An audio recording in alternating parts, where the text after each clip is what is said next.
तो आज की क्लास में हम स्टार्ट करने जा रहे हैं चाणक्य नीति का सेकेंड लेक्चर, जिसके अंदर हम कवर करने जा रहे हैं nature and scope of business economics unit 1 introduction का टॉपिक है, जो मैं आज कंप्लीट करने जा रहा हूं। यह बहुत बड़ा या लंबा वीडियो नहीं होने वाला है, लेकिन लगातार मेरे साथ साथ पढ़ने से दो चीजों की तो आपकी गारंटी होने वाली है कि जून अटेम्प्ट 2024 में आप बहुत फ्लाइंग कलर्स के साथ पास होने वाले हैं, और साथ में आपको इकोनॉमिक्स से थोड़ा थोड़ा प्यार कराने का सपना है मेरा। और देखते हैं यह सपना कितना हकीकत में बदलता है अगले आने वाले ठीक एक महीने के अंदर।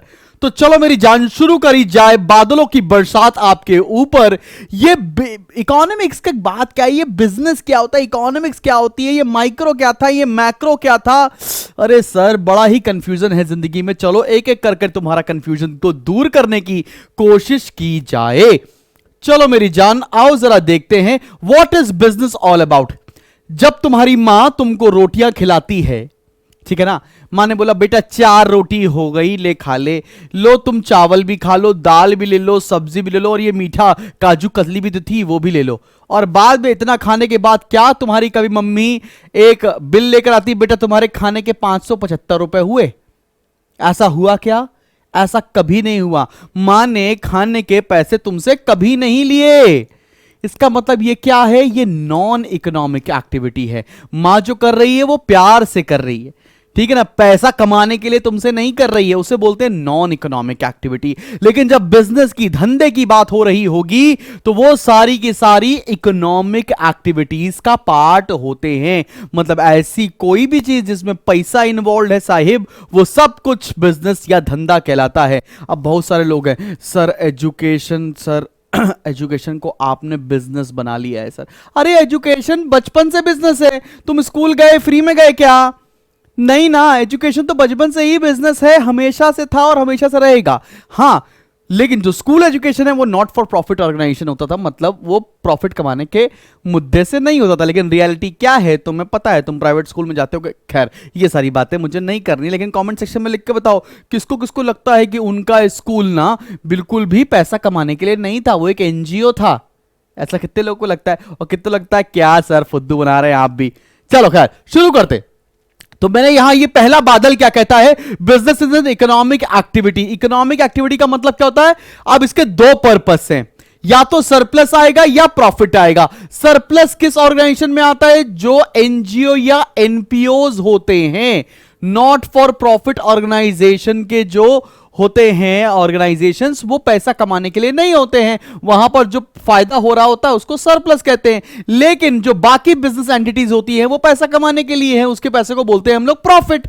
एकदम बेसिक सी बात तुम्हें समझ में आ गई है। अब ये इकोनॉमिक एक्टिविटी का मतलब क्या होता है? Economic activity is based on, is an essentials of input और आउटपुट। कुछ इनपुट होगा और कुछ आउटपुट निकलेगा, इस चीज पर इकोनॉमिक एक्टिविटी बेस्ड होती है। इनपुट का मतलब क्या? लैंड, लेबर, कैपिटल, जिसको हम लोग man, material, machine management etcetera के नाम से भी जानते हैं। इन सबको इनपुट बोलते हैं। और आउटपुट क्या होगा? Goods and services. अब गुड्स भी कई तरह के होते हैं, कंज्यूमर गुड्स अलग होते हैं, इंडस्ट्रियल गुड्स अलग होते हैं, ड्यूरेबल अलग होते हैं, नॉन ड्यूरेबल अलग होते हैं। सिर्फ बहुत तरह के गुड्स और सर्विसेज पाए जाते हैं इंडिया में या वर्ल्ड में। बात समझ में आ रही है आपको? सबसे पहला, बिजनेस क्या होता है? इकोनॉमिक एक्टिविटी, इसमें पैसे का लेन देन होता है। अगर कोई एनपीओ है तो वो अपने फायदे को सरप्लस बोलता है, और नॉन एनपीओ एंटिटी है वो अपने फायदे को क्या बोलती है? प्रॉफिट। और ये जो आपका इकोनॉमिक एक्टिविटी के एसेंशियल क्या होते हैं? इनपुट और आउटपुट। इनपुट का मतलब लैंड, लेबर, कैपिटल, आउटपुट का मतलब गुड्स एंड सर्विसेज। यहां पर मैंने कुछ और भी लिखा, वेरियस टाइप्स ऑफ बिजनेसेस क्या क्या होते हैं बेटा? मैन्युफैक्चरिंग बिजनेस हो सकता है, फार्मिंग हो सकता है, कंस्ट्रक्शन, पोल्ट्री, बैंकिंग एक्सेट्रा। तो इस तरह के कई तरह के बिजनेस है। एजुकेशन भी हो सकता है इसके अंदर एक काइंड्स ऑफ बिजनेस। तो बेसिक आइडिया लग गया कि what is business all about. हालांकि मैं इसकी एक अच्छी डेफिनेशन जो मॉड्यूल के अंदर लिखी है उसको छाप के अगली स्लाइड में लिख दूं, ताकि तुमको यह ना लगे कि साहिब ये अंडरलाइन करके नहीं पढ़ाते हैं, ये अंग्रेजी में लिखी हुई डेफिनेशन नहीं दिखाते हैं। दिखा देंगे, टेंशन लेने वाली बात नहीं, लेकिन समझाना मेरा काम है, तो मैं आपको वो सारी चीज समझाने वाला हूं। इस चैप्टर में पढ़ना क्या है? इस चैप्टर में हमें पढ़ना है कि डेफिनेशंस क्या होंगी, स्कोप क्या होता है माइक्रो और मैक्रो का, फिर नेचर पढ़ना है और बेसिक इकोनॉमिक प्रॉब्लम्स पढ़नी है जो कि हमारी यूनिट 2 के अंदर आने वाली है। चलो भाई, देखा मैंने बोला था ना अंग्रेजी डेफिनेशन लिखी हुई है, और लिख दी है। What is business all about? A business is an economic activity, यही तो बताया ना मैंने। There are various types of business like manufacturing, mining, construction, farming etcetera. ठीक है ना? और क्या बोला? Each of these business represents activity transforming set of inputs into set of output which is the essence of economic activity. हम भी तो यही बात कह रहे थे, सीधे सीधे शब्दों में नहीं बोल सकते थे। याद ना, 3 इडियट्स पिक्चर देखी थी, बुक्स सर बुक्स। ठीक है ना? वही वाली बात है। अब मशीन क्या है? जिप है, अप डाउन, वही आसान भाषा में तुमको बताया मैंने, उसी को अंग्रेजी बाद में लिख दिया। और वाह क्या सुंदर डेफिनेशन लिखी, वाह भाई वाह। ऐसा कुछ भी नहीं है, आसान भाषा में समझ में आता है तो समझ में आता है रे बाबा। चलो भैया, अब ये देखते हैं what is economics all about. Business के बारे में तो पता चल गई सारी की सारी बातें। अब ये साहिब इकोनॉमिक्स क्या होता है? बचपन में पढ़ा था, लॉलीपॉप खाता था, बड़ी शरारत करता था, ये तुमने गोलमाल में डेफिनेशन सुनी होगी। लेकिन इकोनॉमिक्स होती क्या है? इकोनॉमिक्स सुनते तो आ रहे हैं बचपन से, लेकिन यार इसका मतलब आज तक समझ में नहीं आया। और ये आई कहां से, ये बिल्कुल भी समझ में नहीं आ रहा। कहां से आती है, कहां को जाती है? पागल लड़की मुझे मरवाएगी टाइप की है ये। सर आप ना पढ़ाते कम है सर, बकवास ज्यादा करते। अरे इतना टेंशन लोगे बाबा, सल के बाल झड़ जाएंगे सारे के सारे। इजी है, इजी, आराम आराम से पढ़ेंगे, मोहब्बतों की तरह पढ़ेंगे, फिनिश कर देंगे पूरा पूरा। चलो भैया, इकोनॉमिक्स क्या है? इकोनॉमिक्स ना एक ग्रीक वर्ड है, और यहां देखो इतनी टफ स्पेल की, ओ की ओनोमिया, क्या है? ओक्योनिमा, क्या बोलते हैं इसको? ओकोनोमिया, इकोनोमिया, ओ इसमें साइलेंट होता है, इसको क्या बोलते हैं? इकोनोमिया। क्या बोलेंगे? सब समझ में आ गया? Which means house hold. ये किसकी बारे में बात कर रहा है? हाउस होल्ड के बारे में बात कर रहा है। Till 19th century economics was well known as political economy. 1900, बहुत पुराना सब्जेक्ट नहीं है हमारा, 1900 शताब्दी तक इसको जाना जाता था पॉलिटिकल इकोनॉमी के नाम से। The book named an inquiry into the nature and causes of wealth of nations 1776 usually abbreviated as the wealth of nation। ये किताब काफी फेमस हुई, और ये फेमस इस वजह से हुई क्योंकि ये लिखी थी एडम स्मिथ ने, जिसको हम लोग फादर ऑफ मॉडर्न इकोनॉमिक्स भी कहते हैं। एक बेसिक सा आइडिया लग गया कि ये इकोनोमिया क्या था और इकोनॉमिक्स कहां से आया। ये ग्रीक वर्ड है, और एक किताब थी जिसको हम लोग बोलते हैं wealth of nation. Wealth of nation लिखी थी एडम स्मिथ ने, और इनको बोला जाता है first modern work of economics, father of modern economics भी इनको कहा जाता है। क्या बात समझ में आ गई? चलें अब जरा कुछ बात कर लिया जाए। क्या बात किया जाए? जरा कुछ फंडामेंटल फैक्ट चेक्स हैं जो हमें करने पड़ेंगे। हम ये बताने जा रहे हैं कि भारत में या विश्व में कोई भी अगर आदमी रहता है तो उसकी ना ह्यूमन वांट्स जो होती है वो अनलिमिटेड होती है। मैं बचपन में सोचता था कि यार जिंदगी में कभी अगर मेरे पास बाइक हो गई, वाह भाई वाह, बाइक में घुमाऊंगा सारी दुनिया में और यहां वहां जाऊंगा, घुमाता रहूंगा, बाइक मजे ही मजे। 12वीं क्लास के पास मेरे पास बाइक आ गई। उस समय बाइक आती, पापा ने दिलाई थी मेरे को बोर्ड के रिजल्ट आने के बाद, यामा FZ। ओहो क्या बाइक थी, बेहतरीन, पहली बाइक वो ली। फिर जैसे ही FZ आ गई तो मुझे लगा यार अब जिंदगी में अगर एक कार आ जाए, बिकॉज कार बिना प्यार बकार होता है ना, तो कार होना चाहिए यार। कार में घूमेंगे, लॉलीपॉप खाएंगे, आइसक्रीम खाते खाते घूमेंगे, ठीक है ना। तो भैया हमने कहा ठीक है चलो कार ले ले। तो थोड़े सालों बाद 2015-16 में मैंने अपने खुद के पैसों से एक कार ले ली, महिंद्रा XUV। फिर कार आ गई तो कहा भाई यार अब क्या यार, आज जिंदगी जीने के लिए घर चाहिए बाबू भैया, ऐसे थोड़ा ना मजा आता है, घर चाहिए यार। चलो भाई ठीक, ये भी समझ में आ गया। 2023 में हमने घर ले लिया, 2023 में। अब क्या लग रहा है यार, मजा नहीं आ रही है यार। अब थोड़ी ना एक फार्म हाउस होना चाहिए, घर तो है, एक बड़ा सा फार्म हाउस होना चाहिए, वाह भाई वाह। उसी के अंदर भैया खेत होने चाहिए, बड़े बड़े मकान होने चाहिए, एक फार्म तो हमारा भी होना चाहिए। मतलब क्या कहना चाहता, आदमी पागल है, उसकी इच्छाएं कभी भी पूरी नहीं हो सकती। उसको अपनी इंद्रियों पे कंट्रोल करना ही पड़ेगा, ऐसा मेरी मां कहती है, लेकिन मेरी मां इकोनॉमिस्ट नहीं है, लेकिन बात तो उसको समझ में आती है। इसका मतलब क्या है? Human beings have unlimited wants, कितना भी दे दो कभी सेटिस्फाइड नहीं होगा। और दूसरी बात क्या है? Resources are limited. पूरे विश्व में जो रिसोर्सेज है वो लिमिटेड है। जब हमारी इच्छाएं ज्यादा होंगी, रिसोर्सेज लिमिटेड होंगे, तो यहां पर स्केर्सिटी अराइज होगी। स्केर्सिटी का मतलब कमी। अब इस कमी को कैसे दूर किया जाए? अब जरा एक एग्जाम्पल लेते हैं। एग्जाम्पल यहीं पर एग्जाम्पल लेते हैं। मान लेते हैं ये एक लड़का है और इसका नाम है बॉबी। खूबसूरत है ये लड़का है, इसका नाम है बॉबी देओल। अभी लेटेस्ट एनिमल पिक्चर में आया था। सर पे रखकर ये देखो ग्लास, ये डांस भी कर रहा है। ये डांस, ये हाथ लंबे लंबे। अब कौन से गाने में डांस कर रहा है कमेंट सेक्शन में लिख के बताना, ठीक है ना? ये बेहतरीन, ये बॉबी नाम है। अब ये बॉबी क्या कह रहा है? पापा पापा, अपने पापा से बोल रहा है। इसके पापा कौन है? धर्मेंद्र। पापा, धर्मेंद्र से बात कर रहा है। ये कर रहा है धर्म जी से बात कर रहा है। अपने पिताजी से बोल रहा है, पापा पापा पापा पापा मुझे 10,000 रुपए दे दो। काय को दे दो? मुझे पार्टी करनी है पापा। अच्छा, हमारे पापा से अगर ऐसा बोल दो कि पापा मुझे पार्टी करनी है, 10,000 रुपए दे दो, वो तुम्हें ऐसा क्या दे देंगे जो तुम्हारे गाल पे छप जाएगा और 1 रुपए भी नहीं मिलेंगे? क्या दे देंगे मुझे पता भी नहीं। खैर, सुनते हैं।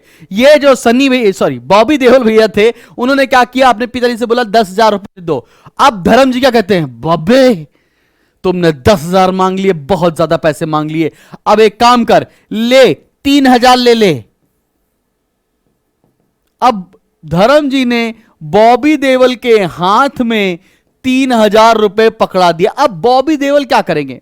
बॉबी देओल ने तो सोच रखा था कि भाई साहब 10,000 रुपया आएगा, अपने सर पे गिलास रखेगा, नाचेगा, यहां वहां पार्टी देगा अपने दोस्तों को। लेकिन पिताजी से पैसे मिले 3,000। इसका मतलब क्या? Plan cut. अब सर में जो गिलास रखना था, गिलास को फेंको। अब मंगाते हैं नॉर्मल वेज खाना और पीते हैं कोल्ड ड्रिंक। तो मतलब क्या हो गया? कहना क्या चाहते थे कि इसकी वांट्स ज्यादा थी, रिसोर्सेज लिमिटेड थे, इसलिए स्केर्सिटी अराइज हो गई। अब स्केर्सिटी अराइज होती है तो इससे एक और प्रॉब्लम निकल कर आती है, जिसको बोलते हैं प्रॉब्लम ऑफ चॉइस। किस चीज को सेलेक्ट करना है उसे बोलते हैं प्रॉब्लम ऑफ चॉइस। अब प्रॉब्लम ऑफ चॉइस में हम क्या करेंगे? जो सबसे इंपॉर्टेंट चीज होगी उसको सबसे पहले सेटिस्फाई करेंगे उस लिमिटेड रिसोर्स से। देयर आफ्टर हम रैंक करते चले जाएंगे, जो कम इंपॉर्टेंट चीजें होंगी उसको बाद में सेटिस्फाई करेंगे। ये फैक्ट चेक समझ में आया तुमको? कोई दिक्कत वाली बात तो नहीं है। Human wants are unlimited, resources are limited. Limited resources क्या होता है? स्कैर्सिटी आती है। स्कैर्सिटी से क्या कौन सी प्रॉब्लम अराइज होती है? Problem of choice. तो प्रॉब्लम ऑफ चॉइस क्या बोलती है कि जो सबसे इंपॉर्टेंट नीड है उसको पहले सेटिस्फाई करेंगे, देयर आफ्टर उसके बाद वाली, देयर आफ्टर उसके बाद वाली। तो लिमिटेड रिसोर्सेज में हम सबसे इंपॉर्टेंट चीज को पहले सेटिस्फाई करने वाले हैं। चले भैया, बात समझ में आ गई? देखो, कुछ ये बात आपको इस तरह से भी ग्राफ के थ्रू भी बताई गई है कि इकोनॉमिक प्रॉब्लम्स क्या होते हैं। Means are limited and they have alternative uses, ठीक है ना? इसलिए क्या होता है? स्केर्सिटी अराइज होती है। इसलिए एक बंदे को क्या करना चाहिए? जब उसकी वांट्स अनलिमिटेड है तो उसकी वांट्स को प्रायोरिटाइज करना पड़ेगा, so as to utilise limited resources. इसी बात को अभी हमने आपको आसान भाषा में बताया। यह अंग्रेजी में लिखा हुआ है, कोई दिक्कत वाली बात नहीं। चलो भैया, अगले टॉपिक पर आते हैं और अगला टॉपिक बहुत आसान हो जाने वाला है। कि अभी मैंने बता दिया बिजनेस क्या होता है, अब मैंने बता दिया आपको कि हमारा अगला टॉपिक इकोनॉमिक्स क्या होता है। अब हम बात करने जा रहे हैं बिजनेस इकोनॉमिक्स क्या होता है। ठीक है, बिजनेस इकोनॉमिक्स को हम लोग मैनेजरियल इकोनॉमिक्स भी बोलते हैं या इसको अप्लाइड इकोनॉमिक्स भी बोला जाता है। क्या सर? है क्या और कहना क्या चाहते हैं? आओ जरा एक बार इसकी डेफिनेशन बातें पढ़ते, पहले एप्लीकेशन पढ़ते। आसान भाषा में बादलों के थ्रू तुम्हें समझ में आता है ना। अंग्रेजी बाद में पढ़ते, पहले बादल को समझते, बिकॉज बादल बहुत इंपॉर्टेंट है, ऐसा श्री जाकिर खान जी ने बोला था। खैर, इकोनॉमिक्स में क्या होता है, इकोनॉमिक्स में बहुत सारे टूल्स होते हैं, डिमांड होता है, सप्लाई होता है, कॉस्ट होता है, प्राइस होता है, एटसेट्रा, बहुत सारे टूल्स होते हैं इकोनॉमिक्स के अंदर। उन सारे टूल्स को इस्तेमाल करके डिसीजन लेना बिजनेस इकोनॉमिक्स कहलाता है। मैंने सारे इकोनॉमिक्स के टूल्स को इस्तेमाल किया और मैंने जब डिसीजन मेकिंग की, जो डिसीजन मेकिंग हुई उसको बिजनेस इकोनॉमिक्स बोलते हैं। इसीलिए इसको अप्लाइड इकोनॉमिक्स भी बोला जाता है। बात समझ में आ रहा है? इसीलिए इसको मैनेजरियल इकोनॉमिक्स बोलते हैं। मतलब माइक्रो इकोनॉमिक्स और मैक्रो इकोनॉमिक्स के टूल्स को इस्तेमाल करके आप बिजनेस में डिसीजंस ले सकें, इसको बिजनेस इकोनॉमिक्स कहा जाता है। अंग्रेजी में क्या कहना चाहते हैं, आओ जरा पढ़ो, देखो मजा आ रहा है कि नहीं आ रहा है। आओ चलो देखते हैं। Our approach in this text is to focus on heart of business economics, that is micro economic theory and the behaviour of consumers and firms in competitive and not competitive markets. This theory provides managers with a basic framework for making key business decisions about the allocation of firms scarce resource। मतलब यहां पर क्या बताना चाहते हैं कि micro economics और बहुत सारे टूल्स को इस्तेमाल करके एक मैनेजर कैसे डिसीजन लेगा, बिकॉज रिसोर्सेज हमेशा लिमिटेड होते हैं। इसी बात को तो हम भी आसान में कह रहे थे भैया, काय को समझ में नहीं आया? ठीक है ना, बुक्स सर बुक्स 3 इडियट्स में भी सिखाया था सिंपल सिंपल भाषा में। क्लियर है कि नहीं क्लियर? काय को इतना डिफिकल्टी क्रिएट करनी। चलो बॉस, अब हम बात करने आ रहे हैं नेचर ऑफ बिजनेस इकोनॉमिक्स के बारे में। अब बिजनेस इकोनॉमिक्स हमें पता है 2 पार्ट पे डिवाइडेड है, एक माइक्रो इकोनॉमिक्स होता है और एक मैक्रो इकोनॉमिक्स होता है। लिखा है ना, economics has been broadly divided into 2 major parts, micro and macro. Before explaining the nature of business economics, it is pertinent to understand the distinction between these two. Business economics के nature पे आने से पहले micro और macro को थोड़ा सा प्यार से पढ़ना जरूरी है।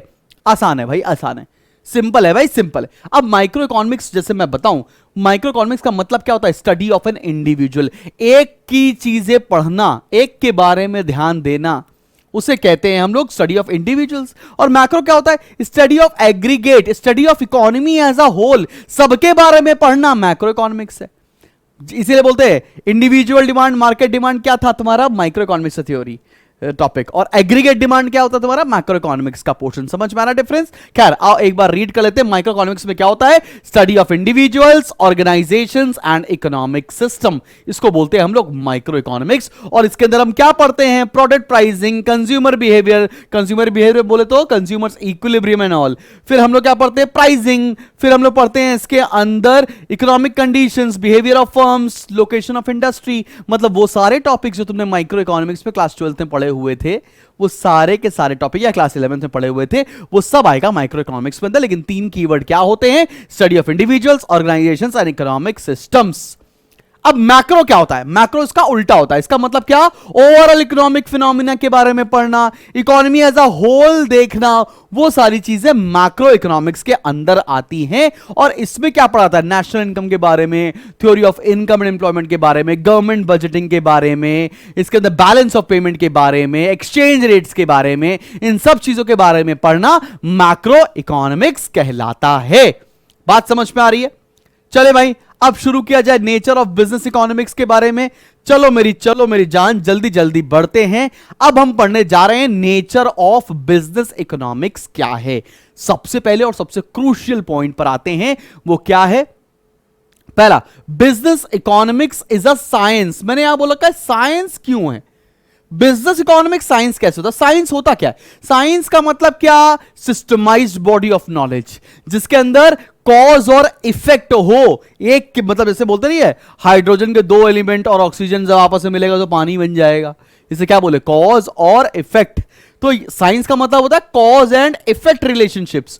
और बिजनेस इकोनॉमिक्स में भी कॉज एंड इफेक्ट रिलेशनशिप होता है, बिकॉज यहां पर भी साइंस के सब्जेक्ट्स इन्वॉल्व होते हैं, जैसे मैथमेटिक्स, जैसे स्टैटिस्टिक्स, जैसे इकोनोमेट्रिक्स। ये सारे टूल्स भी इस्तेमाल होते हैं which are based on cause and effect. इसलिए हम ये बोल सकते हैं कि बिजनेस इकोनॉमिक्स साइंस होता है। ठीक है, आप क्या बोला? Based on micro economics. Business economics जो है that is based on micro economics. कैसे है? माइक्रो इकोनॉमिक्स में क्या होता है? Study of individuals. और बिजनेस इकोनॉमिक्स में क्या होता है? Concern more with the decision making of individuals. भाई देखो, माइक्रो इकोनॉमिक्स में हम इंडिविजुअल्स के बारे में पढ़ते हैं और बिजनेस इकोनॉमिक्स में क्या पढ़ते हैं? Decision making of individuals. ठीक है, बात समझ में आ रही है? तो बिजनेस इकोनॉमिक्स में ज्यादातर माइक्रो कॉन्सेप्ट लगते हैं और कुछ मैक्रो के कॉन्सेप्ट लगते हैं। क्लियर है कि नहीं क्लियर? बात समझ में आ रही है? माइक्रो इकोनॉमिक्स में क्या होगा? स्टडी ऑफ इंडिविजुअल्स, और बिजनेस इकोनॉमिक्स में क्या होता है? Decision making of individuals. तो ये भी रिलेटेड है। आगे बढ़ते हैं, अगले टॉपिक पर आते हैं। अगला टॉपिक क्या है? Incorporates elements of macro analysis. अब कुछ एलिमेंट्स मैक्रो के भी बिजनेस इकोनॉमिक्स में भी लगते हैं। चलो वो क्या क्या है देखो जरा। Business economics does not operate in vacuum. एक सेकंड बच्चा बाटी। Does not operate in vacuum का मतलब क्या है? ऐसा नहीं है कि बिजनेस बिना किसी मैक्रो एलिमेंट के बगैर ऑपरेट कर रहा है। मैक्रो एलिमेंट क्या? पॉलिटिकल, सोशल, लीगल, ये सारे एलिमेंट भी तो इफेक्ट कर रहे हैं। जैसे कि क्या? जैसे टैक्सेशन इफेक्ट करता है, जनरल प्राइस लेवल इफेक्ट करते हैं, national income, distribution of income, income and employment के लेवल्स, ये सारी चीजें बिजनेस की वर्किंग को इफेक्ट करती हैं। इसलिए बहुत सारे एलिमेंट्स ऑफ मैक्रो इकोनॉमिक्स भी आपके बिजनेस इकोनॉमिक्स के ऊपर अप्लाई हो रहे हैं। इसीलिए इसको बोलते हैं incorporates elements of macro analysis. बात समझ में आ रही है? ये पूरे नोट्स मैं आपको प्रोवाइड कर दूंगा, इसे लिखने की जरूरत नहीं है, मेरे साथ साथ बस माहौल में चलते चलो। Business economics is also an art. Art का मतलब क्या होता है? Practical application of knowledge, creativity. Business economics भी प्रैक्टिकल एप्लीकेशन ऑफ नॉलेज करती है। यहां लिखा है practical application of rules and principles for the attainment of set objectives. Art में क्या लगता है? क्रिएटिविटी लगती है, प्रैक्टिकल नॉलेज लगता है। सिमिलरली बिजनेस इकोनॉमिक्स में भी क्रिएटिविटी लगती है और set of rules and principles लगते हैं।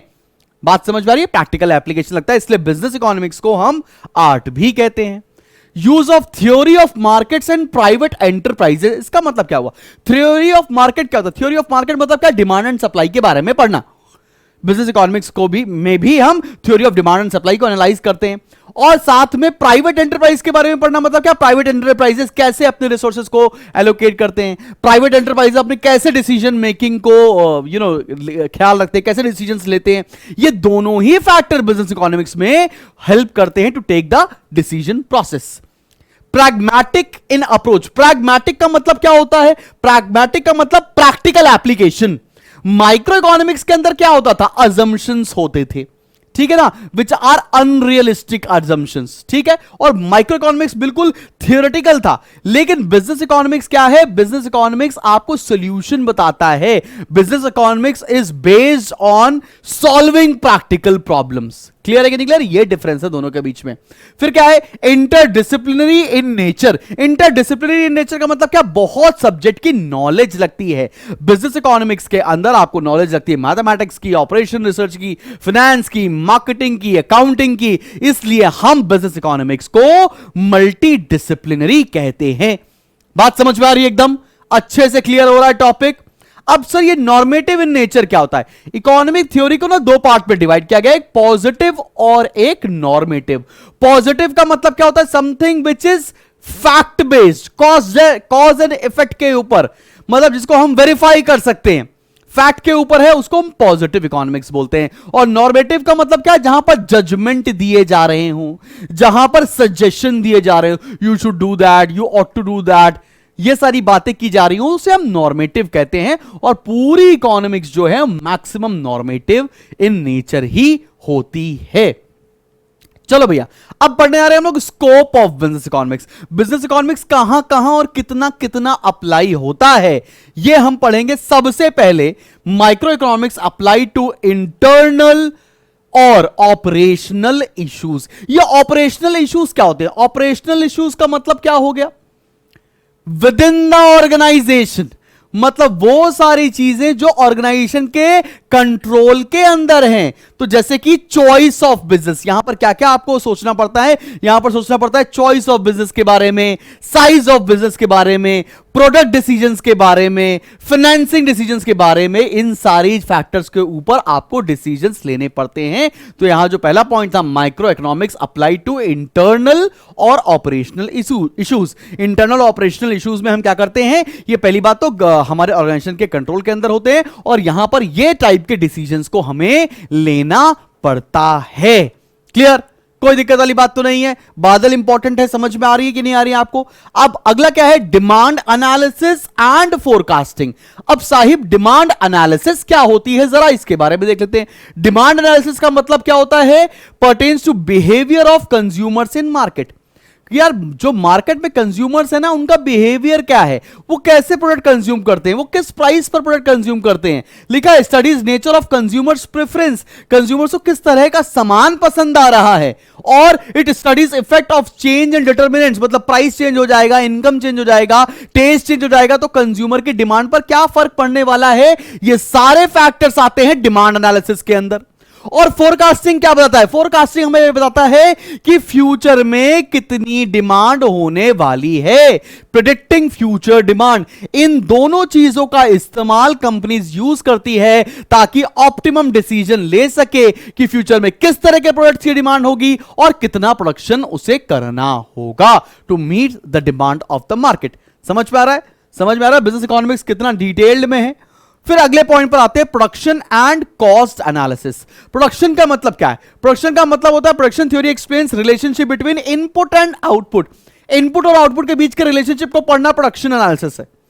फिर क्या लिखा? It helps the firms to decide on the choice of technology and selection of least cost input mix. मतलब हम कौन सी टेक्नोलॉजी यूज करें, हम किस तरह से प्रोडक्ट्स को बनाएं जिसमें हम मिनिमम कॉस्ट पर प्रोडक्ट्स को बना सकें, सो दैट मैक्सिमम प्रॉफिट निकाला जा सके। ठीक है ना? प्रोडक्शन में आपको समझ में आ गया क्या लिखा उन्होंने, इनपुट आउटपुट में क्या रिलेशनशिप होगा और कौन से मेथड से प्रोडक्शन करें जिससे हम लोग सबसे कम रेटों में प्रोडक्ट्स को प्रोड्यूस कर सकें। कॉस्ट एनालिसिस क्या बताती है? It enables the firms to recognise the behaviour of cost which variable such as output, time period and size of plant change. मतलब कहना क्या चाहते हैं? कॉस्ट एनालिसिस में हमें यह पता लगाना है कि अगर हमारे वेरिएबल्स चेंज होंगे, जैसे कि आउटपुट, टाइम पीरियड और साइज ऑफ प्लांट, अगर ये सारी चेंज होंगे तो उससे हमारे कॉस्ट पर क्या इफेक्ट पड़ने वाला है, हमारी कॉस्ट कितनी कम होने वाली है, हमारी कॉस्ट कितनी बढ़ने वाली है। प्रोडक्शन एंड कॉस्ट एनालिसिस का सिर्फ एक मुद्दा होता है कि हमें लीस्ट कॉस्ट में प्रोड्यूस करना है सो दैट हमारा प्रॉफिट मैक्सिमम निकल सके। ठीक है, आते हैं इन्वेंट्री मैनेजमेंट के ऊपर। इन्वेंट्री मैनेजमेंट का मतलब क्या होता है कि हमारे पास वर्क इन प्रोग्रेस में मटेरियल कितना है, हमारे पास रॉ मटेरियल्स कितने पड़े हुए हैं, हमारे पास फिनिश गुड्स कितने पड़े हुए हैं। हम आपके इन्वेंट्री मैनेजमेंट में यह चीज पता लगाते हैं so that least capital block हो सके during the entire inventory management. हमें स्टॉक कितने का मेंटेन करना है, हमें मार्केट में कितने गुड्स फ्लो करने हैं, यह सब कुछ इन्वेंट्री मैनेजमेंट में आता है। और यहां पर आपको साइंटिफिक टूल्स को यूज करना पड़ता है, जैसे एबीसी एनालिसिस के थ्रू हम आप इन्वेंट्री मैनेजमेंट कर सकते हैं सो दैट कंपनी के पैसे बहुत ज्यादा ब्लॉक ना हो। यहां पे लिखा है rules that firms can use to minimise cost associated with maintaining inventory. ये वर्क WIP मतलब work in progress, raw materials और फिनिश गुड्स, ये भी हमने यहां पर बादलों के थ्रू आपको बताने की पूरी कोशिश की है। चलो अगले टॉपिक पर आते हैं, वो है market structure and pricing policies. अब ये मार्केट स्ट्रक्चर क्या है साहिब? मार्केट स्ट्रक्चर का मतलब क्या होता है? कितना कंपटीशन है हमारी मार्केट में, मतलब और क्या होता है? डिग्री ऑफ मार्केट पावर, मतलब प्राइसिंग पॉलिसी कौन डिसाइड करने वाला है इस मार्केट की। और वेयर एज प्राइसिंग पॉलिसीज के अंदर क्या आता है? How prices are determined under the different kinds of market situations. हमें पढ़ना पड़ेगा, हमें स्टडी करना पड़ेगा कि कितना कंपटीशन है मार्केट के अंदर, तो हम कैसे अपने प्रोडक्ट की प्राइसिंग करें सो दैट ना प्रोडक्ट के प्राइस हमारे ओवर प्राइस्ड हो ना अंडर प्राइस्ड हो। हमें कम से कम रिसोर्सेज के अंदर ज्यादा से ज्यादा मुनाफा हो सके, इसके डिसीजंस लेने पड़ते हैं depending upon market structure and pricing policies. Clear? ये चैप्टर थोड़ा सा थ्योरेटिकल है तो तुमको थोड़ा सा you need to buckle it up so that आप कंप्लीट कर सकते। चलिए, और ये चैप्टर आसान है, आपके मैक्सिमम क्वेश्चन इस चैप्टर से सही हो जाएंगे यार। 3 से 4 क्वेश्चन आप आ जाओगे और आराम से निकल जाएगा। ठीक है ना? कोई दिक्कत वाली बात नहीं है इस चैप्टर में। चलो भैया आगे बढ़ते हैं। अगला है रिसोर्सेज एलोकेशन। रिसोर्सेज एलोकेशन का मतलब क्या होता है?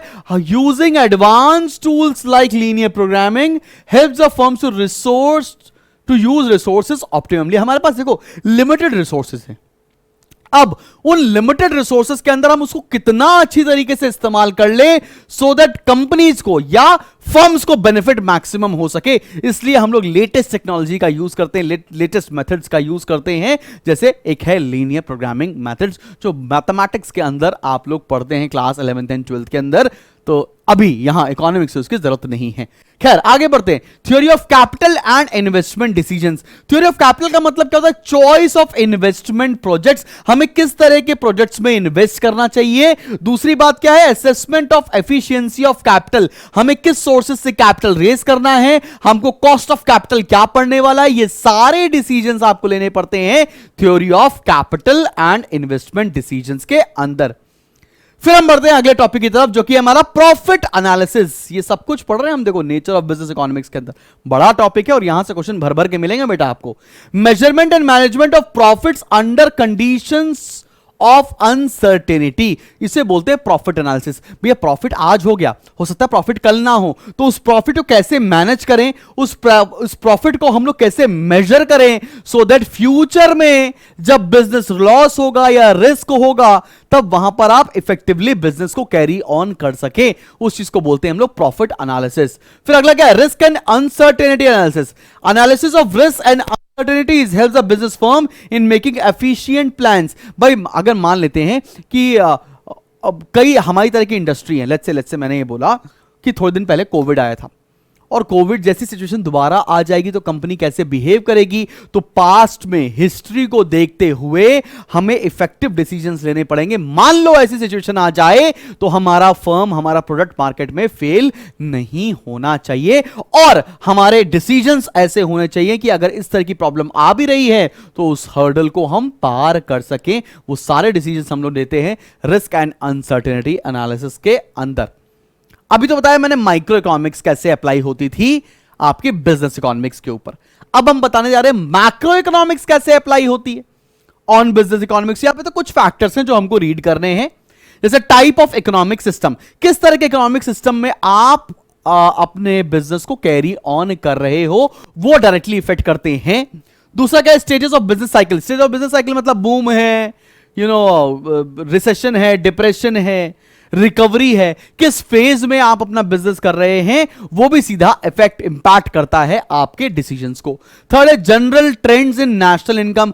जिस देश में हम अपना प्रोडक्ट बेचने आ रहे हैं वो गरीब है, अमीर है, या वो पुअर क्लास है या मिडिल क्लास है, वो भी हमारे प्रोडक्ट को डिटरमाइन करने में, डिसीजंस में लेने में हेल्प करती है। जैसे अगर मैं बोलूं कि अगर हमें अपना सामान यूएसए के अंदर बेचना है तो हमें महंगे प्रोडक्ट्स बेचने हैं, because maximum class rich class है। इंडिया में बेचना है कोई सामान तो मिडिल क्लास प्रोडक्ट बेचने पड़ेगा, जो जैसे कि परफेक्ट एग्जांपल है जूडियो कंपनी इंडिया में आई, H&M, ज़ारा, उन सबको लात मारकर एक मिडिल क्लास हम जैसे लोगों के लिए उसे प्रोडक्ट बनाना शुरू कर दिया, इसलिए आज जाकर वो 3000 करोड़ की कंपनी हो गई। तो वो उसने कौन सा डिसीजन लिए?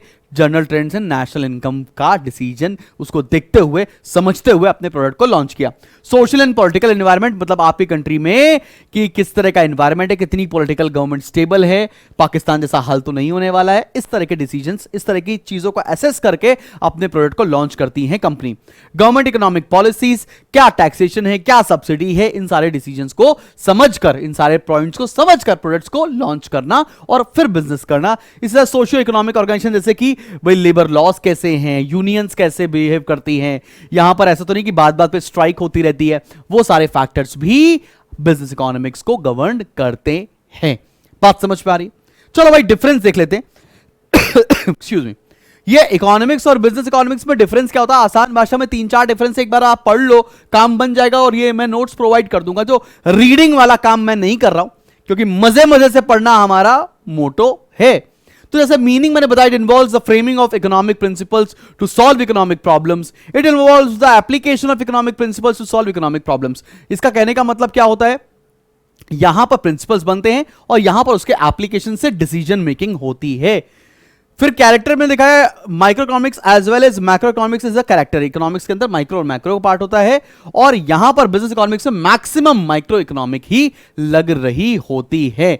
मेन टास्क क्या लिखा है इकोनॉमिक्स का? The fulfilment of needs of individuals as well as entities. और यहां पर होता है proper decision making in a particular business activity. So you can read the next points and we are moving to unit 2 now. हम बढ़ने जा रहे हैं और आते हैं यूनिट 2 के ऊपर, तो चलिए शुरू करते हैं। फोकस करता है ये बेसिक प्रॉब्लम्स ऑफ इकोनॉमी होती क्या है साहिब।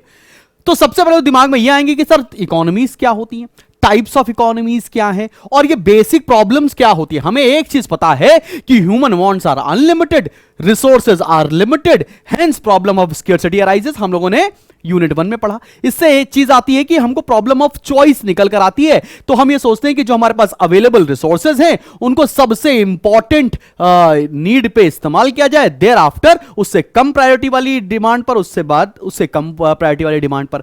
अब चलो हम बढ़ने जा रहे हैं अपने यूनिट 2 के अंदर, और क्या हो रहा है आओ समझते हैं। बेसिकली 3 तरह की प्रॉब्लम्स आती हैं हमारी इकोनॉमी में। पहला, व्हाट टू प्रोड्यूस, किस तरह का प्रोडक्ट बनाना है साहिब। दूसरा, हाउ टू प्रोड्यूस, बनाना कैसे है। और तीसरा, फॉर हुम टू प्रोड्यूस, बनाना किस सेक्शन ऑफ पॉपुलेशन के लिए। साथ में हमको यह भी जानने की जरूरत है कि कौन से प्रोविजन ऐसे हैं जिनको दिमाग में ख्याल रखना पड़ेगा जिससे हमारी इकोनॉमिक ग्रोथ हो सके। ठीक है, तो चलो एक एक करके सारी प्रॉब्लम्स को हम लेंगे, और इस एक छोटे से चार्ट के थ्रू आपको पता चल रहा है कि सेंट्रल प्रॉब्लम्स होती क्या है, what produce, how to produce, for whom to produce, और इकोनॉमिक ग्रोथ कैसे आने वाली है। ठीक है, एक एक करके सारी बातों को धीरे धीरे आपकी जिंदगी में उतारने की कोशिश कर रहे हैं। हमको पता है क्या, व्हाट टू प्रोड्यूस के ऊपर आ रहे हैं, कौन सा सामान बनाना है। हम एक प्रोड्यूसर माइंडसेट से चीजों को सुनने जा रहे हैं कि भाई पता है रिसोर्सेज आर लिमिटेड, हमारे पास एक लिमिटेड रिसोर्सेज हैं, तो करना क्या है साहिब, उन लिमिटेड रिसोर्सेज को कैसे यूटिलाइज करें। मतलब which goods and services should be produced, in limited resources को किस तरह से इस्तेमाल करें। अब हमको यहां पर 2 डिसीजंस लेने हैं, हमें किस तरह का गुड बनाना है। हमको बनाने हैं मशीनरी, मतलब कैपिटल गुड्स बनाने हैं, या कंज्यूमर गुड्स बनाने हैं, पेरिशेबल बनाने हैं, नॉन पेरिशेबल बनाने, एक्सक्यूज मी, पेरिशेबल बनाने हैं, नॉन पेरिशेबल बनाने हैं। सिमिलरली हमें कितनी क्वांटिटीज ऑफ गुड्स बनानी है, हमें बल्क में बनाना है या हमें लिमिटेड बनाना है, हमें टेलर मेड बनाना है या हमें जनरलाइज्ड प्रोडक्ट बनाना है। तो इस तरह की समस्याओं का निवारण करना होता है व्हाट टू प्रोड्यूस के अंदर। यहां पर लिमिटेड रिसोर्सेज होते हैं, लिमिटेड रिसोर्सेज से हमें सोचना है कि हम लिमिटेड रिसोर्सेज को कैसे इस्तेमाल करें, किस तरह के गुड्स बनाएं, और दूसरी चीज है किस तरह के गुड्स और कितनी क्वांटिटी में गुड्स को प्रोड्यूस करना है। ठीक है, एक बात समझ में आ गई। हाउ टू प्रोड्यूस की प्रॉब्लम क्या होती है कि हमें कौन सी टेक्निक ऑफ प्रोडक्शन को इस्तेमाल करना है so as to utilise all the resources effectively and efficiently. मतलब हमें कैपिटल इंटेंसिव टेक्नोलॉजी इस्तेमाल करनी है, कैपिटल इंटेंसिव मेथड से हमको प्रोडक्शन करना है, या हमें लेबर इंटेंसिव, मतलब लेबर इंटेंसिव क्या होता है जहां पर बहुत सारा ह्यूमन लेबर लगता है, और कैपिटल इंटेंसिव क्या होता है जहां बहुत ज्यादा मशीनरीज लगती हैं। अब भाई तुमको पता है यार, जो कॉटन होता है उससे हम लोग कपड़े प्रोड्यूस कर सकते हैं हैंडलूम से, थ्रू हाथ से, और मशीनरीज के थ्रू। तो हमें कौन सा मेथडोलॉजी यूज करनी है वो डिसाइड करेंगे हम हाउ टू प्रोड्यूस के अंदर। तीसरा, फॉर होम टू प्रोड्यूस। अब 3 तरह के सेक्शंस हैं, एक तो एकदम रिच लोग हैं जैसे ऋषभ अरोड़ा सर हैं तुम्हारे, उनके लिए हमको प्रोडक्ट बनाना है, या एकदम पुअर पीपल के लिए, हम लोग के जैसे के लिए सामान बनाना कि भाई साहिब हमारे लिए हाइट्स ऑफ लग्जरी होगी ज़ूडियो, शनि बाजार, ठीक है ना, हम गरीबों का शनि बाजार। या हमें सारे सेक्शंस के लिए बनाना है, हमें ऐसा कोई प्रोडक्ट बनाना है जो सब लोग कंज्यूम करते हैं। तो होम टू प्रोड्यूस में इसके रिगार्डिंग आपको डिसीजंस लेने पड़ेंगे। तीसरा, what provision should be made for economic growth. तो हमको यहां यह सोचना है क्या हम सारे रिसोर्सेज जो आज की डेट में अवेलेबल हैं उसको इस्तेमाल कर लें, या हम थोड़े रिसोर्सेज फ्यूचर जनरेशन के लिए भी छोड़ दें ताकि इकोनॉमिक ग्रोथ का ऑब्जेक्टिव रहे, इकोनॉमिक ग्रोथ रहे, फ्यूचर में भी डेवलपमेंट और ग्रोथ रहे। तो यहां पर मैंने 2 बैलून में क्या लिखा हुआ है, do not utilise all the resources for current consumption and make provisions for future production. Future के लिए भी तैयार रहना है, सारे रिसोर्सेज को आज ही नहीं खत्म कर देना है। ठीक है, तो अब हम बढ़ते हैं अपने अगले। तो मैंने बता दिया प्रॉब्लम क्या है, प्रॉब्लम क्या है, सेंट्रल प्रॉब्लम्स क्या होती हैं, what produce, how to produce, for whom to produce, और इकोनॉमिक ग्रोथ कहां से आएगी। अब कैटेगरीज ऑफ इकोनॉमीज देख लो, 3 तरह की इकोनॉमीज है, एक कैपिटलिस्ट, एक सोशलिस्ट और मिक्स्ड। कैपिटलिस्ट मतलब बेसिक आइडिया ये है कि बस पैसा ही पैसा होगा, प्रॉफिट ही प्रॉफिट होगा, यूएसए उसका परफेक्ट एग्जांपल है। सोशलिस्ट मतलब क्या, हमको लोगों का वेलफेयर करना है, समाज सेवा करना है, रशिया और we can say China is one of the example, लेकिन जितना एग्जांपल सुनने में है सच्चाई से बहुत सारी चीजें दूर है। तीसरा, मिक्स्ड इकोनॉमी। मिक्स्ड इकोनॉमी मतलब जहां पर प्राइवेट भी हो, पब्लिक भी हो, जहां वेलफेयर भी हो, इकोनॉमिक ग्रोथ भी हो, प्रॉफिट मोटिव भी हो, वो सब कहां पर आएगा, मिक्स्ड इकोनॉमी। परफेक्ट एग्जांपल उसका इंडिया है। तो अब जानते हैं एकदम डिटेल में कि सर ये कैपिटलिस्ट इकोनॉमी होती क्या है। मैंने आपको बलून के थ्रू बताने की कोशिश की है कैपिटलिस्ट इकोनॉमी होती क्या है, यहां पर मैंने कुछ अंग्रेजी में भी लिख रखा है। Capitalism, the predominant economic system in the modern global economy, is an economic system in which all means of production are owned and controlled by private individuals for profit. यहां पर सारे सेक्टर, प्रोडक्शन हो गया, machineries हो गई, service sector, सब कुछ owned by private individual होता है। कई बार तुमने देखा होगा यूएसए के अंदर ना यार, वो जो टेस्ला का ओनर है उसका क्या नाम है, जरा मुझे लिखकर बताना कमेंट सेक्शन में। उसका आप देखो तो स्पेसएक्स कंपनी भी है, वो कार्स भी बनाता है, वो बहुत सारे सेक्टर्स में है। मतलब क्या वहां की गवर्नमेंट हर तरह का बिजनेस करने के लिए अलाउ करती है क्या? क्या फिर समझ में आएगा? हां भाई, हर तरह का बिजनेस करने के लिए अलाउ कर रही है, वहां पर तो हर तरह का बिजनेस कर सकते हैं। Profit motive is the main motive of capitalism economy. तो रशिया, सॉरी, जो यूएसए है वो कैपिटलिज्म इकोनॉमी है, वो कैपिटलिस्ट इकोनॉमी है, बिकॉज यहां पर मेन एम होता है बॉस प्रॉफिट कमाओ, मुनाफा ही मुनाफा। एग्जाम्पल मैंने यूके, यूएसए और हांगकांग लिख रखा है। फिर क्या होता है, यहां पर लिमिटेड गवर्नमेंट कंट्रोल होता है। यहां पर गवर्नमेंट ना आपके बिजनेस में ज्यादा इंटरफेरेंस नहीं करती है। वो कहती है कि आप रिसोर्सेज को इस्तेमाल कर रहे हो, हमको टैक्सेस पे कर रहे हो, खूब प्रॉफिट कमा रहे हो, मजे ही मजे करते चलो, कोई दिक्कत वाली बात नहीं है। अच्छा, अब कैपिटलिस्ट इकोनॉमी है तो उसके कुछ फीचर्स, कुछ कैरेक्टरिस्टिक्स भी है, आओ जरा जानने की कोशिश करते हैं। पहला कैरेक्टरिस्टिक्स क्या है? Right to private property. Right to private property का मतलब क्या है? आप एज एन इंडिविजुअल कोई भी प्रॉपर्टी के ओनर बन सकते हैं, ओनरशिप आपके पास आ जाएगी। जैसे कि मैंने यहां पर एक लाइन में इसको समझाने की कोशिश की है, productive factors like land, factories, machinery and mines can be under private ownership. अब हमारे इंडिया में तो ऐसा नहीं होता है। हमको लगा कि कोल माइन चाहिए, आज शुभम जगदीश कह रहा है चलो चलो आज शॉपिंग पे चलते हैं, कोल माइन खरीदेंगे या गोल्ड माइन खरीद लेंगे, केजीएफ बन जाएंगे। ऐसा नहीं हो सकता। लेकिन लेकिन लेकिन लेकिन यूएसए में ऐसा होता है कि वहां के प्राइवेट ओनर्स भी इस तरह की इंडस्ट्रीज को होल्ड कर सकते हैं, ओनरशिप ला सकते हैं। तो पहली चीज समझ में आ गई, राइट टू प्राइवेट प्रॉपर्टी। दूसरा, freedom of enterprise. Freedom of enterprise का मतलब क्या है? Each individuals, consumers, producers and resource owners is free to engage. जो चाहे जब चाहे अपनी बिजनेस खोल सकता है, बंद कर सकता है, किसी भी इकोनॉमिक मोटिव में एज पर लॉ वो कोई भी काम कर सकता है। ऐसी कोई चीज जो इलीगल है उस कंट्री के हिसाब से वो नहीं करना है। बाकी अगर आप प्राइवेट ओनर हैं तो आप कुछ भी कर सकते हैं in the view of earning profit. ठीक है, दो कैरेक्टरिस्टिक्स हमारी आंखों के रास्ते दिल में उतरी, चले बढ़े। थर्ड कैरेक्टरिस्टिक्स के ऊपर आ जाए, वो क्या है? Freedom of economic choice. Freedom of economic choice का मतलब क्या है? Free to make economic choices. Free to make economic choices क्या है? जैसे मैं कौन सा काम करूंगा, मैं क्या खाऊंगा, मैं क्या पहनूंगा, ये मैं खुद डिसाइड कर सकता हूं। बहुत सारी कंट्रीज में इसका भी फ्रीडम नहीं है। लेकिन जो कैपिटलिस्ट इकोनॉमी होती है वहां पर customer is the king. Customer कुछ भी कर सकता है, जहां मर्जी आए पैसे उड़ाओ, जो मर्जी आए कंज्यूम करो, जैसे मर्जी आए कपड़े पहनो, जो मर्जी आए खाओ, कोई भी रोक टोक नहीं है साहब। फिर क्या लिखा है? प्रॉफिट मोटिव, एक और बड़ा फीचर है। लिखा क्या है? Desire for profit induces entrepreneurs to organize production so as to earn maximum profit. मतलब क्या है? जब मैक्सिमम प्रॉफिट का एम होगा कैपिटलिस्ट इकोनॉमी के अंदर, जैसे मैं ही हूं, मुझे लगा कि यह बिजनेस करें, इसमें यार मैक्सिमम प्रॉफिट होने वाला है, तो मैं जी जान लगाकर उसमें काम करूंगा, अपने बिजनेस सेक्टर को ऐसे डेवलप करूंगा so that I am utilizing the resources effectively so as to bring maximum profit to my enterprise. बात समझ में आ रहा? तो प्रॉफिट मोटिव से इफेक्टिव यूटिलाइजेशन ऑफ रिसोर्सेज होता है कैपिटलिस्ट इकोनॉमी के अंदर। कंज्यूमर सुवेरेनिटी का मतलब क्या है? Consumer is king.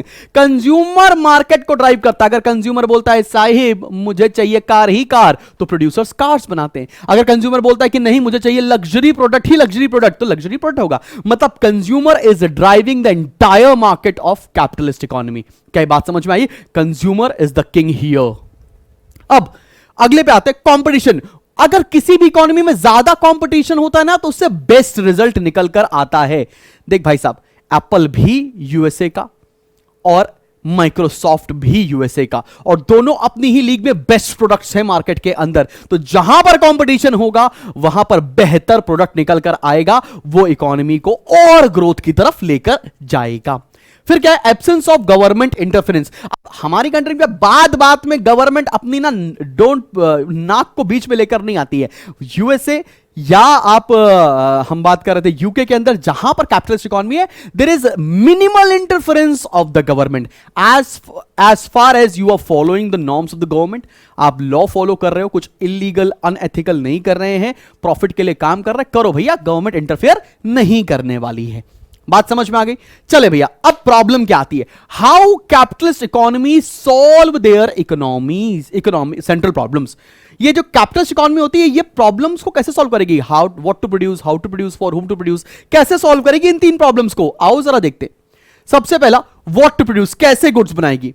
जैसे मैंने बोला कि कंज्यूमर ड्राइव्स द मार्केट, तो जिस तरह का प्रोडक्ट कंज्यूमर डिमांड करेगा प्रोड्यूसर्स को वैसा ही प्रोडक्ट बनाना पड़ेगा। मैंने अभी बताया, वो अगर कंज्यूमर चाहता है कि मुझे मोर कार्स चाहिए, तो वहां पर प्रोड्यूसर ज्यादा से ज्यादा कार प्रोड्यूस करने लगेंगे, जिससे प्राइस हाई जाएगा और प्रॉफिट बना लेंगे। अगर कंज्यूमर कहता नहीं मुझे ज्यादा से ज्यादा ना क्लॉथ्स चाहिए, मतलब फास्ट मूविंग फैशन गुड्स चाहिए, जारा चाहिए, ठीक है ना, वैसे गुड्स चाहिए, तो वहां के जो प्रोड्यूसर्स होंगे ना, वो इन्वॉल्व कर लेंगे अपने आप को टेक्सटाइल की प्रोडक्शन के अंदर कि भैया इस पे ज्यादा प्रॉफिट है, ये वाला काम करने लगते हैं। तो एग्जैक्टली क्या होता है, जो कस्टमर डिमांड करेगा कंपनीज वैसा प्रोडक्ट बनाने वाली हैं। हाउ टू प्रोड्यूस, अब हमको पता है दो तरह की टेक्निक हम इस्तेमाल करते हैं, कैपिटल इंटेंसिव और लेबर इंटेंसिव। जो तकनीक हमको कम कॉस्ट ऑफ प्रोडक्शन में इन्वॉल्व करेगी, हम वो टेक्निक अपने आप को एब्जॉर्ब कर लेंगे, अडॉप्ट कर लेंगे। कहने का मतलब क्या है, target is to bring cost of production as minimal as it can be. अगर हमको लेबर इंटेंसिव सस्ता पड़ता है साहिब, तो लेबर इंटेंसिव हम टेक्नोलॉजी इस्तेमाल करेंगे। अगर हमको कैपिटल इंटेंसिव सस्ता पड़ता है, तो हम कैपिटल इंटेंसिव इस्तेमाल कर लेंगे। एकदम बात समझ में आ रही है? फिर क्या है, deciding for whom to produce, किसके लिए बनाएंगे, हम उसके लिए सामान बनाएंगे जिसकी जेब में पैसा है, जिसके पास बाइंग कैपेसिटी है, उसके लिए हमको प्रोडक्ट बनाना है। तो अगर लगता है कि नहीं यहां पर तो सारे रिच के रिच रह रहे हैं भाई, यहां पर तो सारे ऋषभ रोरा सर रह रहे हैं, तो हम उनके जैसे आईपैड बनाएंगे भाई साहब, ताकि वो जैसे लोग सामान खरीद पाए। गुच्ची अरमानी की कपड़े पहनते हैं भाई साहब, बड़े लोग हैं यार, रियल स्टेट से आते हैं, मतलब मजे मजे में सीए किया हुआ है, मजे मजे में आप पढ़ा रहे हैं, तो ऐसी भी जिंदगी होती है मेरी जान। खैर, आई एम जेलस। चलो आगे बढ़ते आगे बढ़ते। अब deciding about consumption, saving and investment. भाई देखो, तुमको एक चीज बताते हैं, कंजम्पशन और जो सेविंग होता है ना, वो करते हैं हमारे कंज्यूमर्स जिसको, और जो इन्वेस्टमेंट होता है ना, वो कौन करता है, वो करते हैं एंटरप्रेन्योर्स। अब देखो, दोनों के माइंडसेट समझना। सेविंग कब ज्यादा होगी, जब हम देखेंगे कि उस इकोनॉमी में सेविंग करने पर रेट ऑफ इंटरेस्ट ज्यादा मिल रहा हो, मतलब higher the rate of interest, higher will be the saving.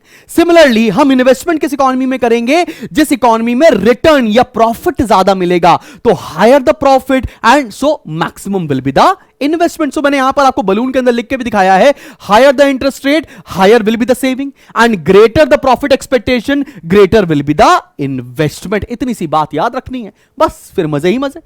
चलो भैया, अब कैपिटलिस्ट इकोनॉमी के कुछ फायदे हैं और कुछ नुकसान हैं, मतलब कुछ मेरिट्स हैं और कुछ डीमेरिट्स हैं। जरा सरसरी भरी निगाहों से देख लेते हैं, और आपको इस चैप्टर के जब हम क्वेश्चन डिस्कस कर रहे होंगे तो देखना, तुम बोलोगे वाह भाई वाह, मजे ही मजे, 1-1.5 घंटे के अंदर जो आपने उड़ाया है चैप्टर को, और मुझे जो समझ में आया है, बस सर क्या बताएं आपको। तो चलो भाई, हम क्या बोल रहे हैं, मेरिट्स ऑफ कैपिटलिस्ट इकोनॉमी। पहला मेरिट है सेल्फ रेगुलेटिंग। सेल्फ रेगुलेटिंग मतलब क्या है, मैं खुद चीजों को ओन कर सकता हूं, प्रॉफिट मोटिव है, मैं जिस तरह का प्रोडक्शन चाहूं वो उस तरह का प्रोडक्शन कर सकता हूं, मैं जितना प्रॉफिट कमाना चाहूं मैं उतना प्रॉफिट कमा सकता हूं, मुझे जौन सा गुड्स बनाना है मैं वो सा गुड्स बना सकता हूं।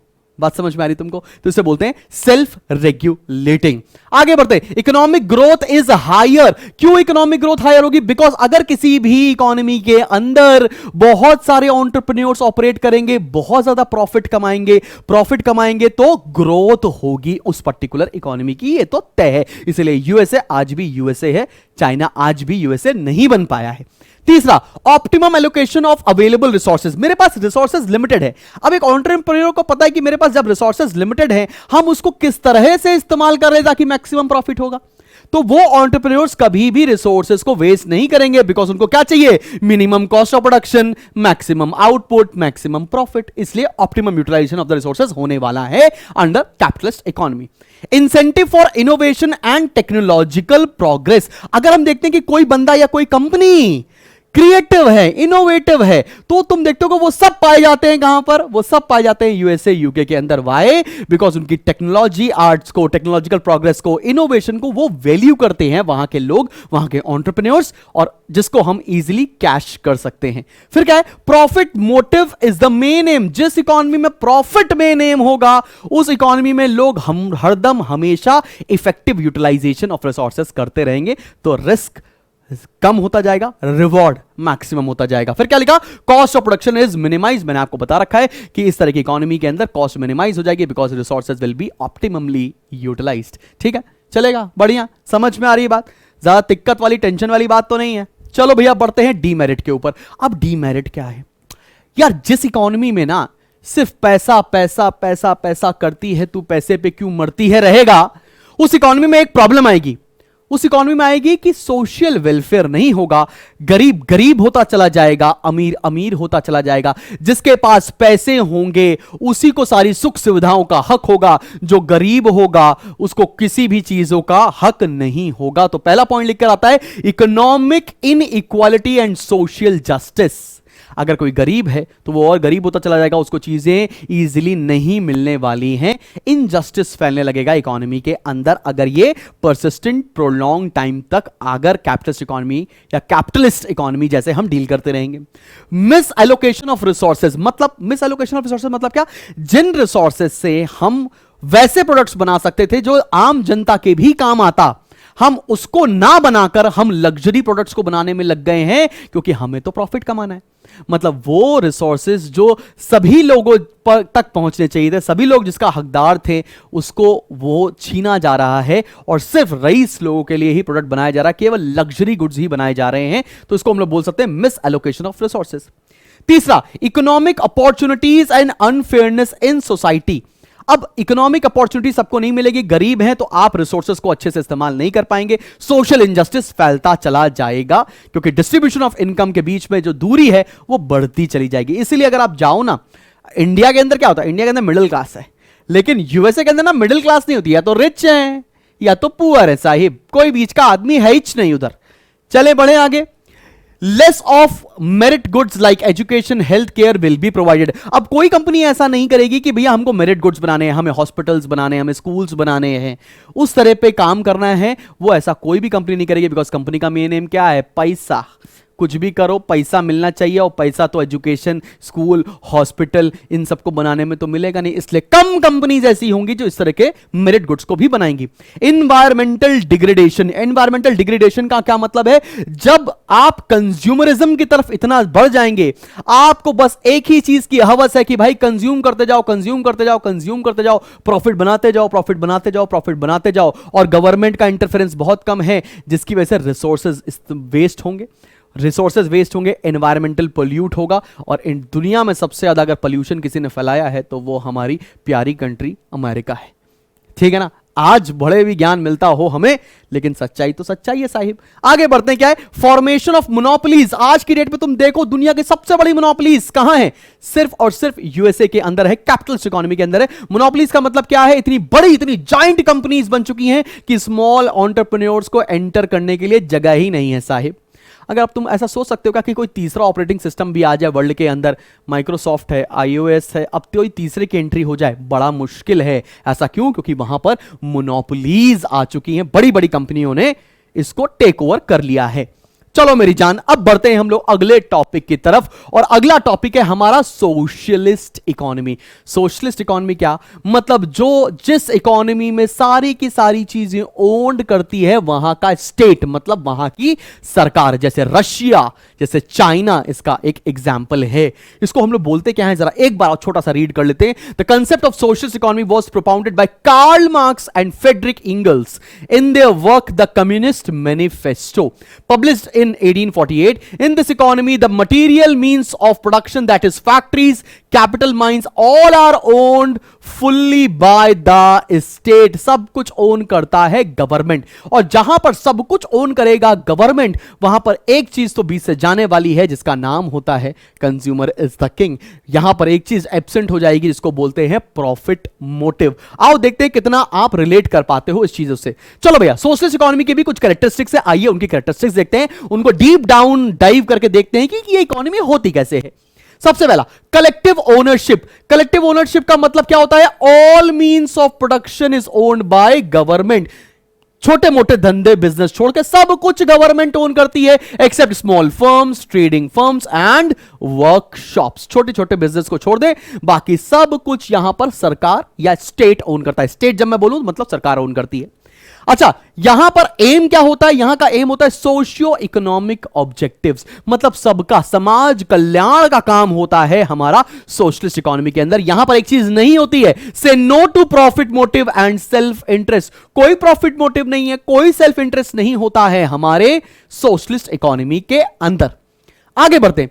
ये इसका इकोनॉमिक प्लानिंग क्या है भैया? यहां पर ना सेंट्रल प्लानिंग अथॉरिटी होती है जो मिल बांट के गवर्नमेंट डिसाइड करती है कि कैसे डेवलपमेंट होना है. इसीलिए इस इकोनॉमी को सेंट्रली प्लान्ड इकोनॉमी भी कहा जाता है, because this is being planned by central authority appointed by government और स्टेट. आगे बढ़ते हैं. एब्सेंस ऑफ कंज्यूमर चॉइस, मतलब यहां पर कस्टमर या कंज्यूमर मार्केट को ड्राइव नहीं करेगा. कंज्यूमर के पास कुछ ऑप्शंस होंगे, उसी ऑप्शन से आपको चीजों को कंज्यूम करना पड़ेगा. कंज्यूमर के हिसाब से चीजें नहीं चलती हैं मालिक यहां पर, नॉट लाइक कैपिटलिस्ट इकोनॉमी. तो यहां पर कुछ बादलों पे चीजें लिखी हैं, देखते हैं. Freedom from hunger is guaranteed. भूखे नहीं मरने वाले हो, लेकिन तुम चाहो कि हम गुच्ची अरमानी ही पहनेंगे या कंज्यूम करेंगे तो ऐसा भी नहीं होएगा. यहां पे क्या बोला? Range of choices is limited. जितना सरकार प्रोड्यूस करेगी उसी की रेंज के अंदर तुमको सामान इस्तेमाल करना होगा. Right to work is guaranteed but choice of occupation is restricted. भाई आप काम कर सकते हैं ये तो तय है, लेकिन कौन सा काम करेंगे इसकी फ्रीडम आपको नहीं मिलेगी. मतलब सारी सबको नौकरियां तो मिलने वाली हैं, लेकिन कौन सी नौकरी मिलेगी यह सरकार तय करने वाली है. अब रिलेटिवली इक्वल इनकम डिस्ट्रीब्यूशन होता है. यहां पर इक्वल अपॉर्चुनिटीज मिलती हैं सभी लोगों को, चाहे आप अमीर हो चाहे आप गरीब हो, सबके पास इक्वल अपॉर्चुनिटीज हैं. यहां पर सोशलिज्म एग्जिस्ट करता है. यहां पर अमीर अमीर नहीं है, गरीब गरीब नहीं है. इन दोनों के बीच की जो दूरियां हैं वो बहुत कम होती हैं. अच्छा, इस चीज के भी फायदे हैं और कुछ नुकसान है जो कि हम आगे आगे डिस्कस करने वाले. ठीक है ना बाबू, टेंशन लेने वाली बात नहीं है. इसको तुम सत्यनारायण भगवान की कथा की तरह सुनना, आराम से वीडियो चलाना और बढ़िया मंद मंद मुस्कुराते हुए ये चैप्टर सुनना. तुम्हें लगेगा वाह भाई वाह क्या कथा चल रही है, और आखिरी में जब क्वेश्चंस करेंगे हम और तुम मिल बैठेंगे, लगा डालेंगे सारे क्वेश्चन के क्वेश्चन.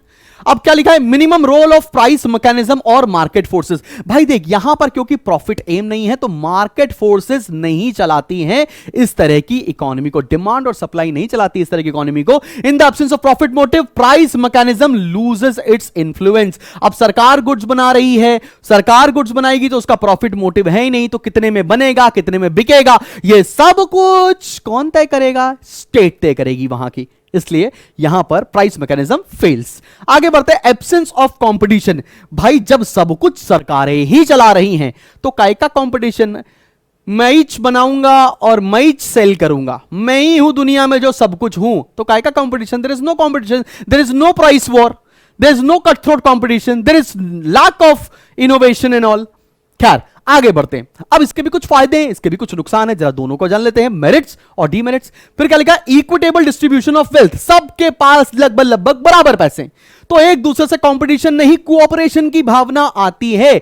यहां पर लिखा है मैंने कोऑपरेटिव मेंटेलिटी, मतलब तुम हमारे लिए जियो हम तुम्हारे लिए जिए सनम, ऐसा ही जिंदगी काट देंगे. यहां पर वो वाली बातें हो रही हैं.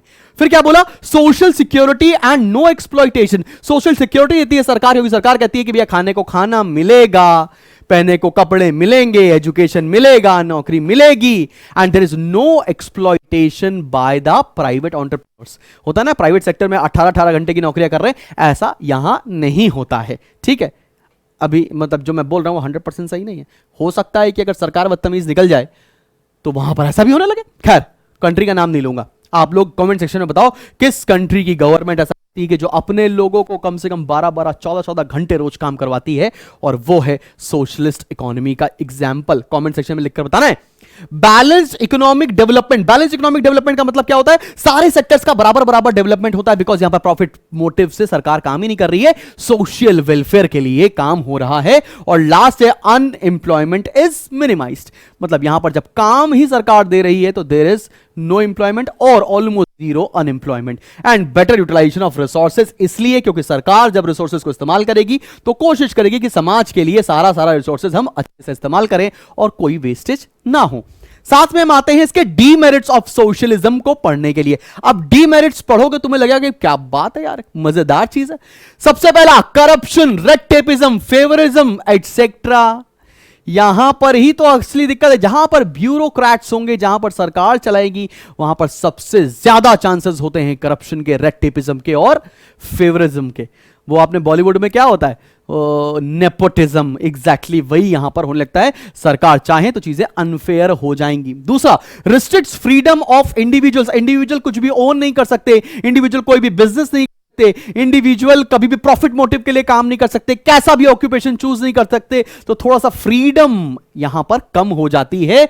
नो प्राइवेट ओनरशिप, मतलब आप कुछ भी खरीद नहीं सकते हो एक्सेप्ट फ्यू चीजें, ठीक है ना। आप चाहो कि माइंस ओन कर लो, आप चाहो कि हमने भैया बड़े बड़े मैन्युफैक्चरिंग यूनिट्स हम ओन कर लेंगे, तो ऐसा नहीं होगा आपके साथ। फिर क्या है, अनकंट्रोलेबल मोनोपोलीज ऑफ गवर्नमेंट, अगर सरकार एकदम फुल पावर में आ जाए तो कई बार वो एक्सप्लॉइट करने लगती हैं, अनकंट्रोलेबल मोनोपोलीज हो जाती हैं, मतलब वो मोनोपोलीज जिसको आप बिल्कुल कंट्रोल नहीं कर सकते हैं। अब सरकारी, आप क्या करोगे, सरकार के अगेंस्ट कैसे जाओगे? देश में रहना है भाई, वो बोलते नहीं है पानी में रहना है तो मगर मैच से बैर कैसे करना है, वही वाली बात आ जाएगी। फिर क्या है, limited freedom of choice, because आपके पास लिमिटेड रिसोर्सेज हैं, लिमिटेड प्रोडक्ट्स हैं, उन्हीं में से आपको चीजों को कंज्यूम करना पड़ेगा। नो इंपॉर्टेंस इन एफिशिएंसी, अगर आप बहुत क्रिएटिव हो, बहुत बढ़िया काम करते हो, उसकी कोई भी जगह हमारी इकोनॉमी में आपके लिए नहीं है साहिब। समझ में आ गई बात? चले बढ़े आगे बढ़ते हैं हम लोग, बढ़ने जा रहे हैं मिक्स इकोनॉमी की तरफ। हम मिक्स कौन सी है? India is a perfect example, मतलब कुछ सेक्टर्स ऐसे जो प्राइवेट ओन करते हैं, कुछ सेक्टर्स ऐसे जो गवर्नमेंट ओन करने वाले हैं, और ये दोनों सेक्टर मजे मजे में मिलकर पूरे देश की तरक्की करेंगे। और हकीकत मानिए, दुनिया में मिक्स इकोनॉमी ही रियलिटी में एग्जिस्ट करती है। एकदम कोई कैपिटलिस्ट नहीं है, एकदम कोई सोशलिस्ट नहीं है। सारी इकोनॉमीज जो अब 21st सेंचुरी में ऑपरेट कर रही हैं वो मिक्स्ड इकोनॉमी ही है, ठीक है। The mixed economy system depends on both markets and government for allocation of resources. In fact every economy in the real world makes use of both markets and governments, and therefore is a mixed economy in its nature. In mixed economy, the aim is to develop a system which tries to include the best features of both the controlled economy and the market economy while excluding the demerits of both. मतलब mixed economy के अंदर merits आते हैं आपके socialist economy के और capitalist economy के, और दोनों के डीमेरिट्स को एक्सक्लूड करने की कोशिश या प्रयास किया जाता है, ठीक है। चलो भैया पढ़ते हैं अब फीचर्स ऑफ मिक्स्ड इकोनॉमी क्या होते हैं, आओ जरा फटाफट से देखते हैं। जैसे अब मैंने बताया को existence of private and public sector. सबसे पहली बात क्या है, यहां पर प्राइवेट सेक्टर भी है, पब्लिक सेक्टर भी है। पहला है कि प्राइवेट सेक्टर क्या होता है साहब, आओ जरा देखें। मतलब production and distribution are manage by private individuals. बहुत सारी फर्म्स ऐसी होती हैं जो प्रोडक्शन भी खुद देखती हैं और उसका डिस्ट्रीब्यूशन भी खुद देखती है। जैसे इंडिया के अंदर रिलायंस इसका परफेक्ट एग्जांपल है। Production and distribution are manage by private individuals, self interest and profit motive. Private sector का क्या होगा, सेल्फ इंटरेस्ट होगा भैया, और प्रॉफिट मोटिव के लिए ये काम कर रहे हैं, ये भी एग्जिस्ट करते हैं। दूसरा क्या होता है, दूसरा होता है पब्लिक सेक्टर, ये भी साथ साथ एग्जिस्ट करते हैं। पब्लिक सेक्टर मतलब सेटअप बाय गवर्नमेंट, जैसे इंडियन रेलवेज गवर्नमेंट है साहिब, ठीक है ना। उसके बाद क्या है, इसका मोटिव क्या है, वेलफेयर मोटिव, समाज कल्याण करो भैया, कोई दिक्कत वाली बात नहीं।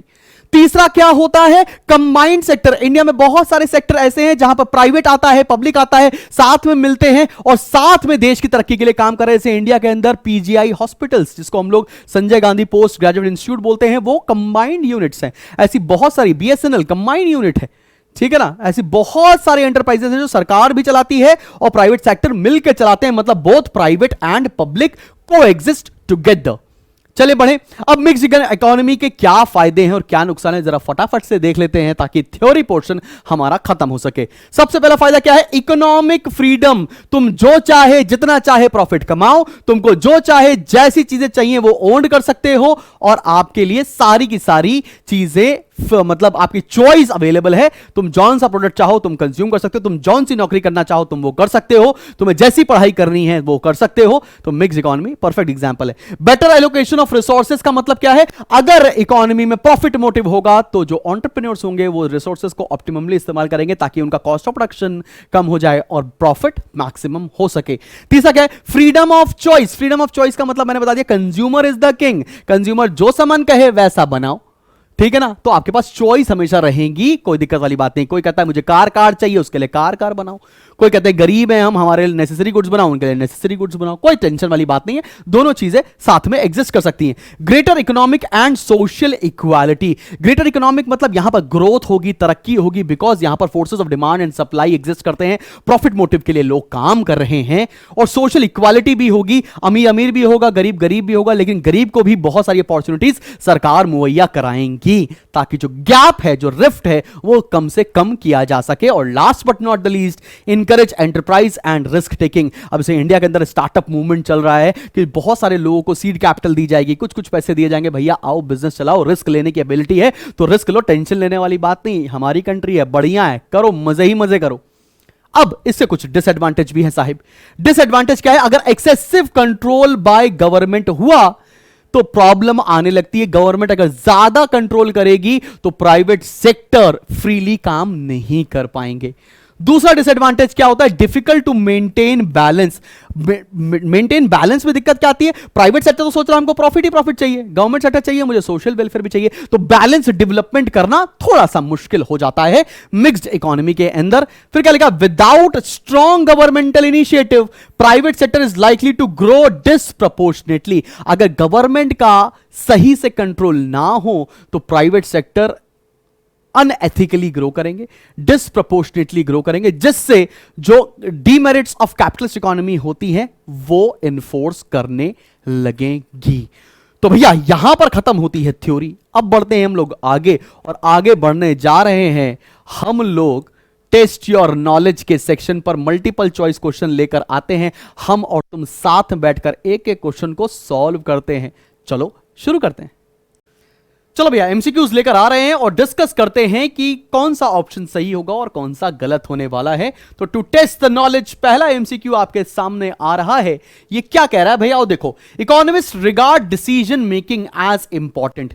डिसीजन मेकिंग इंपॉर्टेंट क्यों है ये जानना है। पहला पॉइंट पढ़ते हैं। The resources required to satisfy are unlimited wants and needs are finite. हां, बिकॉज रिसोर्सेज हमारे लिमिटेड है।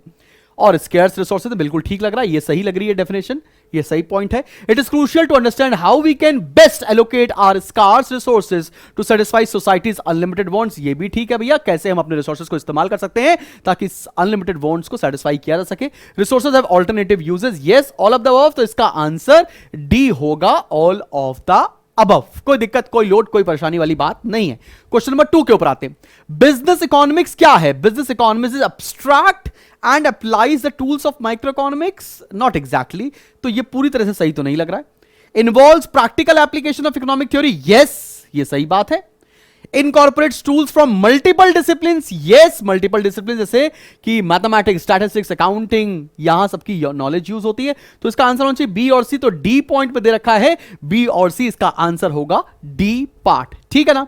बढ़ते हैं। In economics we use a term scarcity. अब स्कार्सिटी क्यों होता है? स्कार्सिटी का क्या मतलब है साहिब? आओ जरा देखें। Absolute scarcity and lack of resources in less developed countries. Relative scarcity, that is scarcity in relation to the wants of the society. Scarcity during times of business failure and natural calamities. Scarcity used on account of excessive consumption by the rich. अब भैया scarcity का मतलब है क्या? Absolute scarcity and lack of resources in less developed countries. Scarcity का developed countries से कोई भी मतलब तो है नहीं। Relative scarcity, that is scarcity in relation to the wants of society. Yes, क्योंकि human wants are unlimited and resources are limited, इस वजह से स्कार्सिटी होती है। इसका आंसर बी सही होगा। समझ में आ रही है? सब बच्चों को क्लियर हो गया? बढ़ जाए आगे, अगले क्वेश्चन की तरफ आ जाए। फोर्थ क्वेश्चन क्या कह रहा है? What implications does resource scarcity have for the satisfaction of wants? क्या इंप्लीकेशन है? रिसोर्सेज स्कार्स हैं, उससे हमारे अनलिमिटेड वांट्स के ऊपर क्या इफेक्ट पड़ने वाला है? Not all wants can be satisfied. बिल्कुल, सारी वांट्स कभी भी सेटिस्फाइड नहीं की जा सकती, इसीलिए तो स्कार्सिटी है। We will never be faced with the need to make choices. नहीं, we will face the decisions to make choices. We must develop ways to decrease our individual wants. नहीं कर सकते because human wants are unlimited. The discovery of new natural resources which is not possible. तो इसका answer होगा fourth का ए part की not all wants can be satisfied. चलो भैया अगले क्वेश्चन, पांचवें क्वेश्चन की तरफ आते हैं। Which of the following is a normative statement? अब normative क्या होता था? याद करो, normative में हम लोग क्या बोलते थे कि भैया हम सजेशन देते हैं, should be, ought to be, ठीक है ना, something which is not based on facts, जिसमें सजेशंस आते हैं, उनको हम नॉर्मेटिव स्टेटमेंट्स बोलते थे। और पॉजिटिव स्टेटमेंट्स क्या होते हैं? जो फैक्ट चेक कर सकते हैं, ठीक है ना, जो प्रूवन है, टेस्टेड है, उसको हम लोग पॉजिटिव बोलते थे। Plan economies allocate resource via government departments, कुछ पता नहीं चल रहा है इससे। लिखा है most traditional economies have experience problems of falling output and rising prices over the past decade. यहां से भी नहीं पता चल रहा है कि कुछ सजेशन हो रहा हो। There is a greater degree of consumer sovereignty in market economies than planned economies. यहां पर भी कुछ सजेशन टाइप का तो दिख नहीं रहा है। रिड्यूसिंग इनइक्वालिटी शुड बी, मिल गया भैया, should be a major priority for mixed economies. Should be मतलब क्या है? सजेशन दे रहे हैं। डॉक्टर के पास जाओ, पर्चा लेकर क्या देता है वो तुमको? परामर्श देता है, उसका परामर्श शुल्क देते हैं। तो परामर्श देना, सजेशन देना, उसे हम नॉर्मेटिव स्टेटमेंट्स कहते हैं। तो उसका डी पार्ट बिल्कुल ठीक है। चलो भैया आगे बढ़ते हैं और अगले क्वेश्चन की तरफ हम आने जा रहे हैं। और हमारा अब सिक्स्थ क्वेश्चन क्या कह रहा है? In every economic system scarcity imposes limitations on. अब स्कैर्सिटी की लिमिटेशन कहां कहां आती है? सबके ऊपर ही आती है, चाहे हाउस होल्ड, चाहे फर्म हो, चाहे गवर्नमेंट, सबके ऊपर आती है। Household, business firms, government and the nation as a whole, बिल्कुल ठीक लग रहा है। Household and business firms not the government, नहीं भैया। Local state government but not the federal government, नहीं भैया। Household and government but not the business firms, नहीं भैया। स्कैर्सिटी का इंपैक्ट तो सबके ऊपर है, इसलिए छठे क्वेश्चन का आंसर पहला होगा। चले सेवेंथ पर आ जाए। Macro economics is also called, macro economics और क्या बोलते हैं? अप्लाइड नहीं, एग्रीगेटिव, ठीक है ना। Aggregative, aggregate demand, aggregate supply, national income aggregates, वो सारे क्या है? मैक्रो इकोनॉमिक्स का कॉन्सेप्ट है। आते हैं एट्थ क्वेश्चन के ऊपर। An example of positive economic analysis would be something which can be fact check, जो चेक किया सके, जो फैक्ट हो, वो सब पॉजिटिव होते हैं। N analysis of the relationship between price of food and quantity demanded, मतलब कोई ऐसा एनालिसिस है जिससे हम रिलेशन पता लगा सके price of food and quantity purchase. Yes, ये पता लगा सकता है, ये फैक्ट चेक है। तो इसका मतलब ये तो पॉजिटिव है। बाकी चेक कर लें कहीं और तो कुछ नहीं। Determining how much income each person should be guaranteed, no, it can not be checked. Determining the fair price of food, no. Deciding how to distribute the output of the economy, no. तो इसका answer होने जा रहा है A, because something which can be checked, जो fact है, जो proven है, वो सब पॉजिटिव इकोनॉमिक्स का पार्ट है।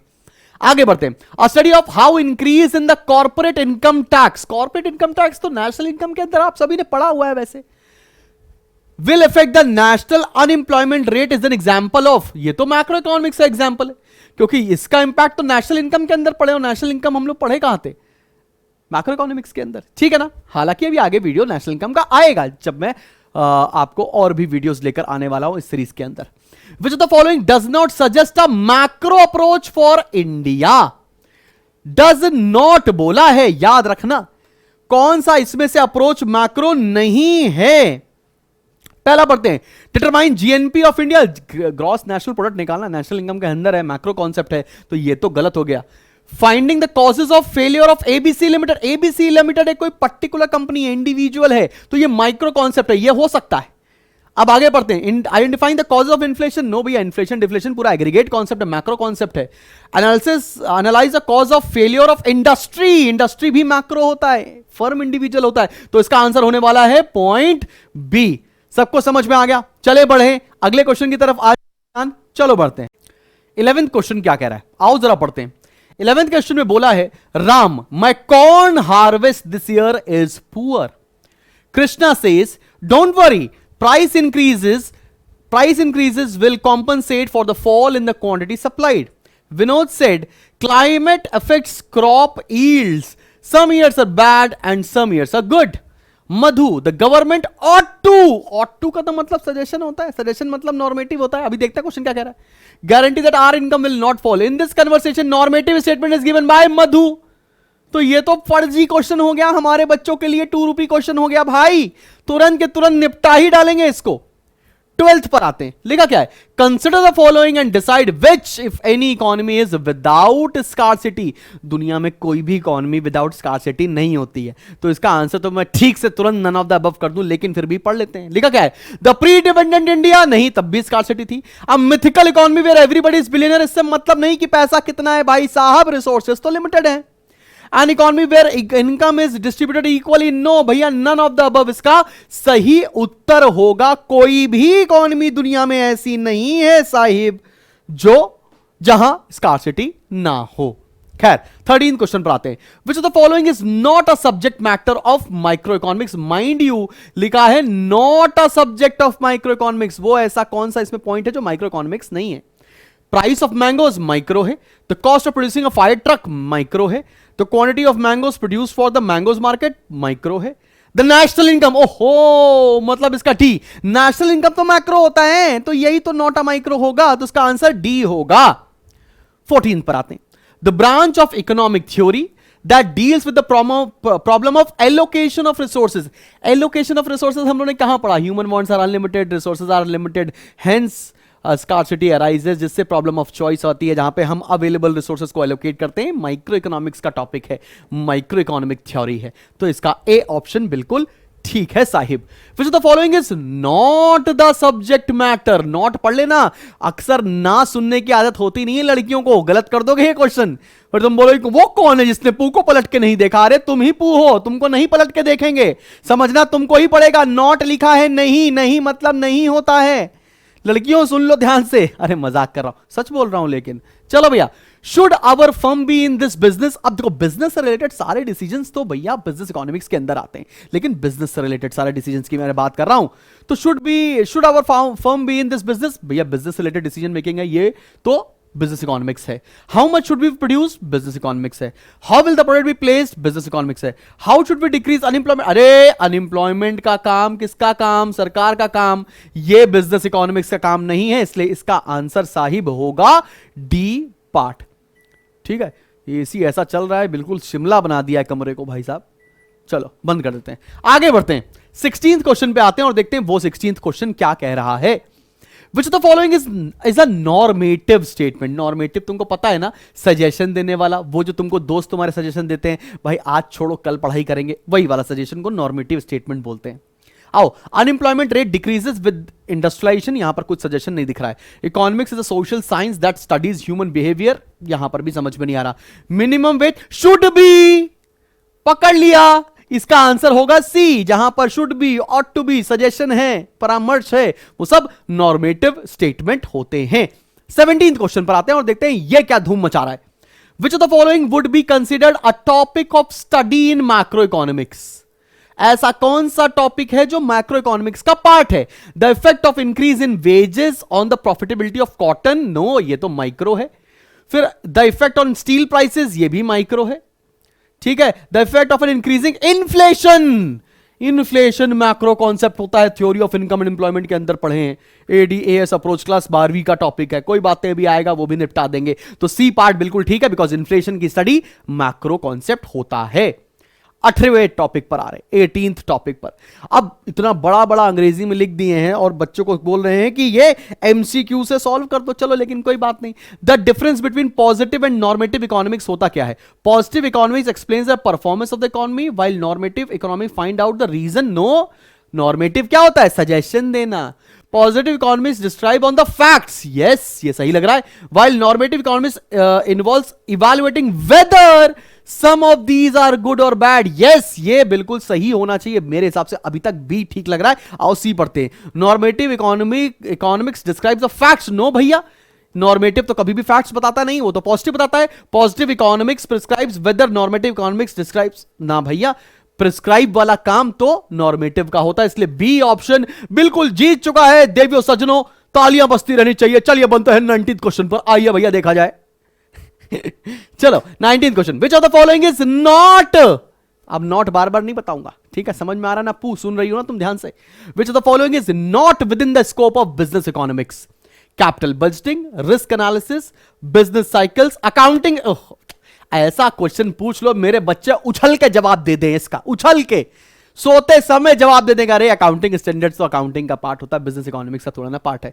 चलो भैया बढ़ते हैं 20वें क्वेश्चन पर आते हैं, विच of the following is incorrect, इनमें से कौन सा गलत है साहिब, गलत वाला बताना है, सही वाला नहीं बताना है।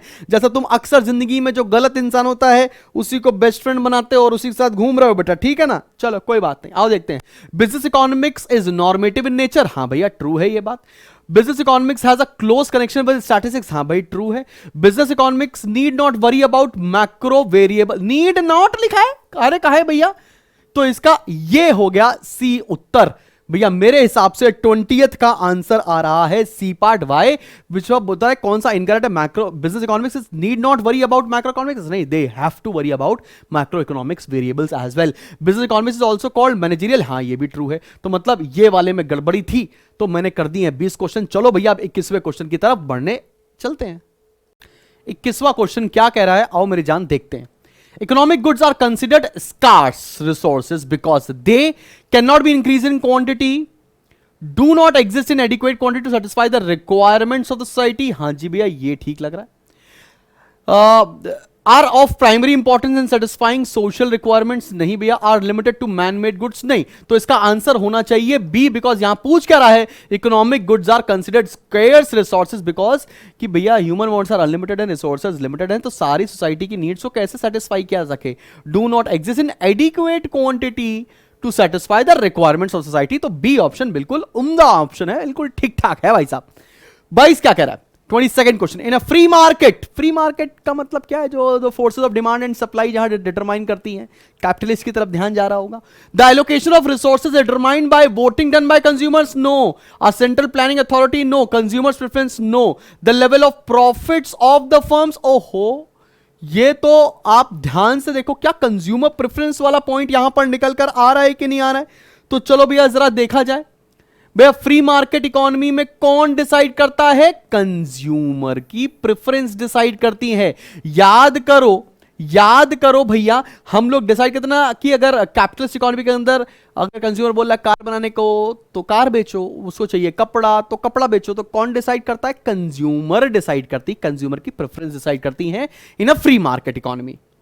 आगे, capitalist economy uses dash as the principle of allocating resources, demand no, supply no, efficiency no, it uses prices, पैसा, जितना cost of production come maximum profit चाहिए हमको, तो पैसे से रिलेटेड होता है कैपिटलिस्ट इकोनॉमी का पूरा game.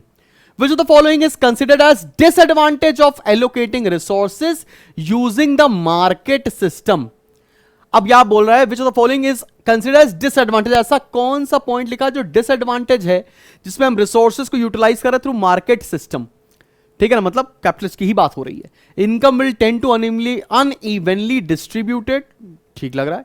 People do not get goods of their choice, नहीं ये तो गलत लग रहा है। Man of initiative and enterprise are not rewarded, नहीं ये तो रिवॉर्ड किया था।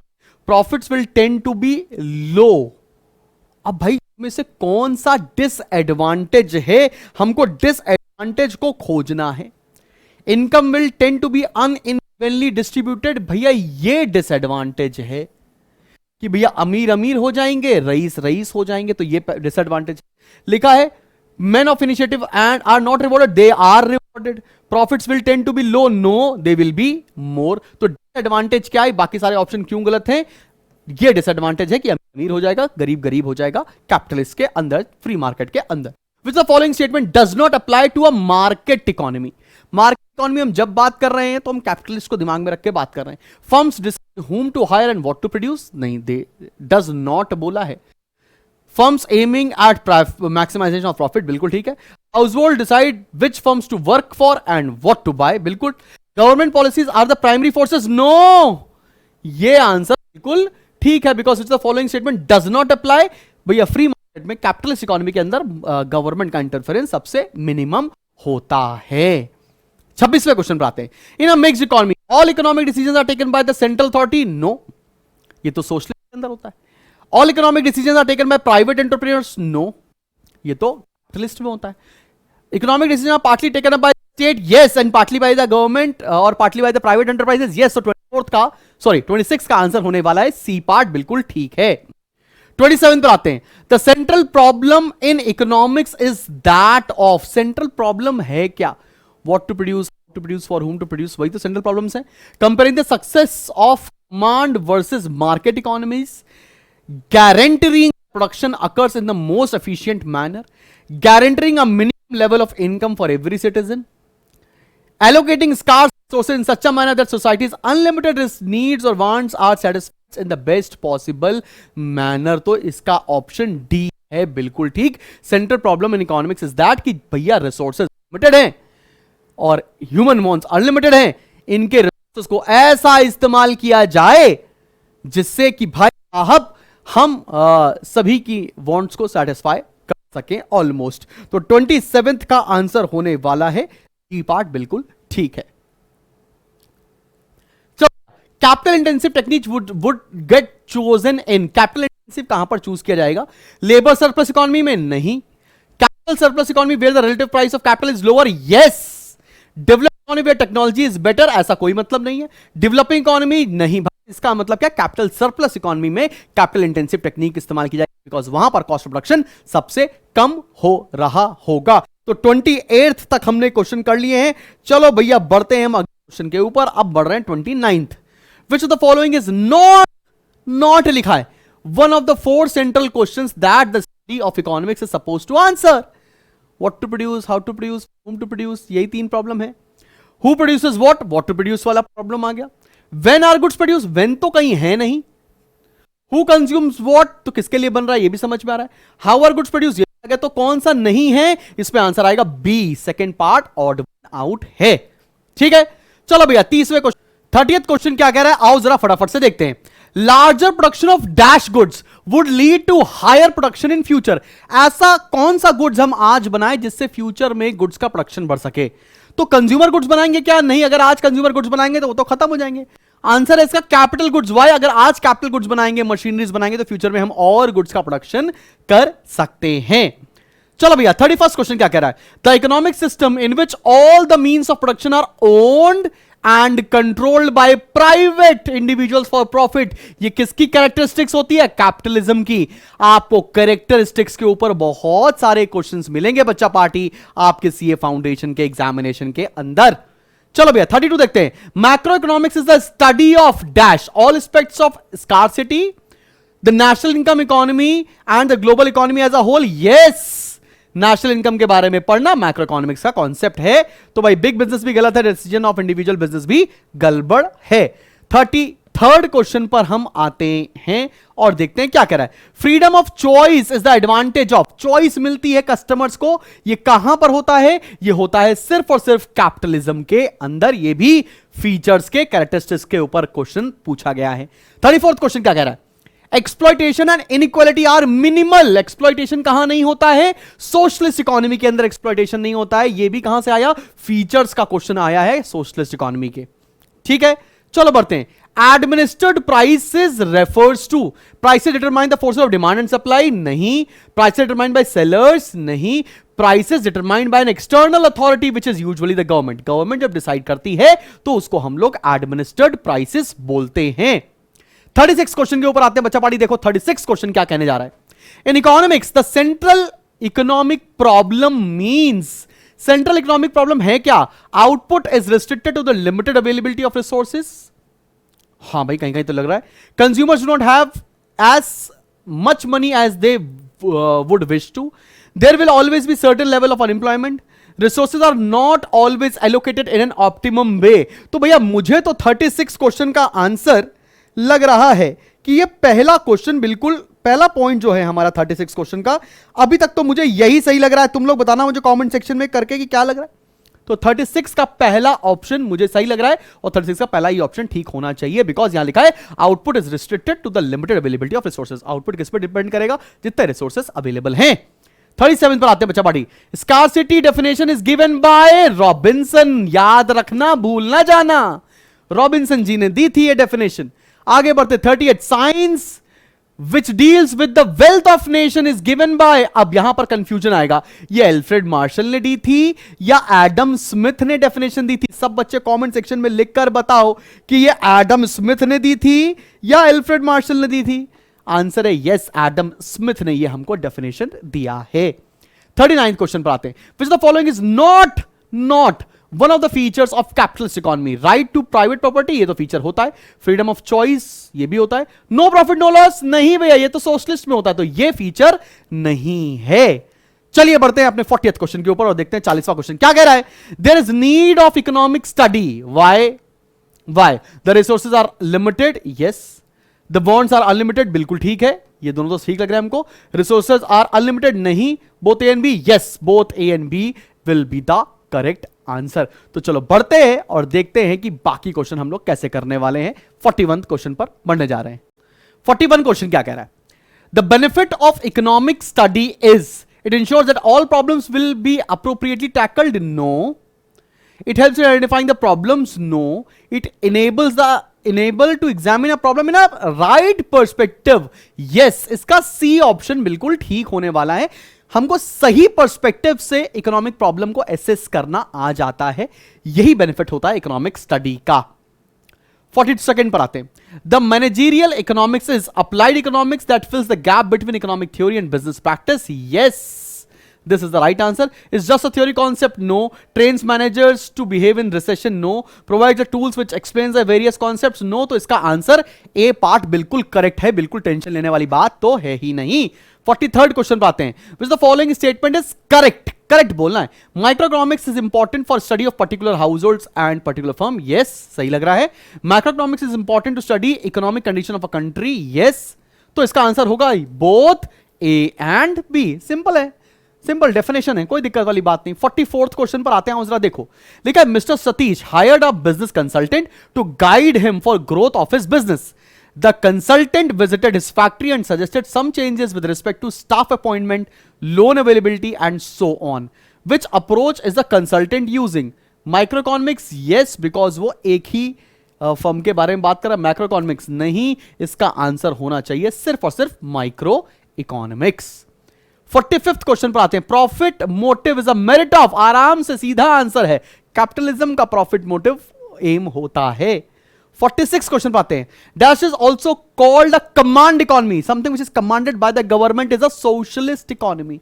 फीचर्स पर भर भर के क्वेश्चन मिले हैं आपको। 47th, which of the following statement is are correct? या एक हो सकते हैं, कई अनेकों करेक्ट हो सकते हैं। Business economics attempts to indicate how business policies are firmly rooted, yes, ये सही लग रहा है।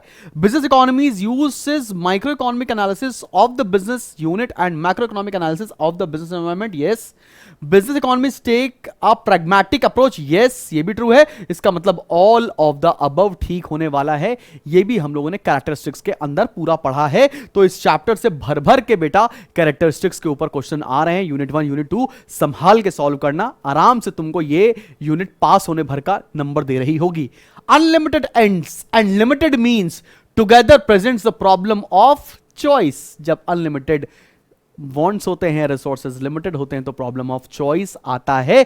तो यहां पर खत्म होने जा रहा है आज हमारा क्लास। आई होप तुमको ये चैप्टर अच्छे से समझ में आया होगा और सारे जो क्वेश्चंस हम लोगों ने साथ में सॉल्व किए हैं, तो मजे ही मजे, टेंशन लेने वाली बात नहीं है। बहुत जल्दी मिलते हैं हम लोग अपने नेक्स्ट वीडियो के साथ। Keep smiling and keep learning, bye bye.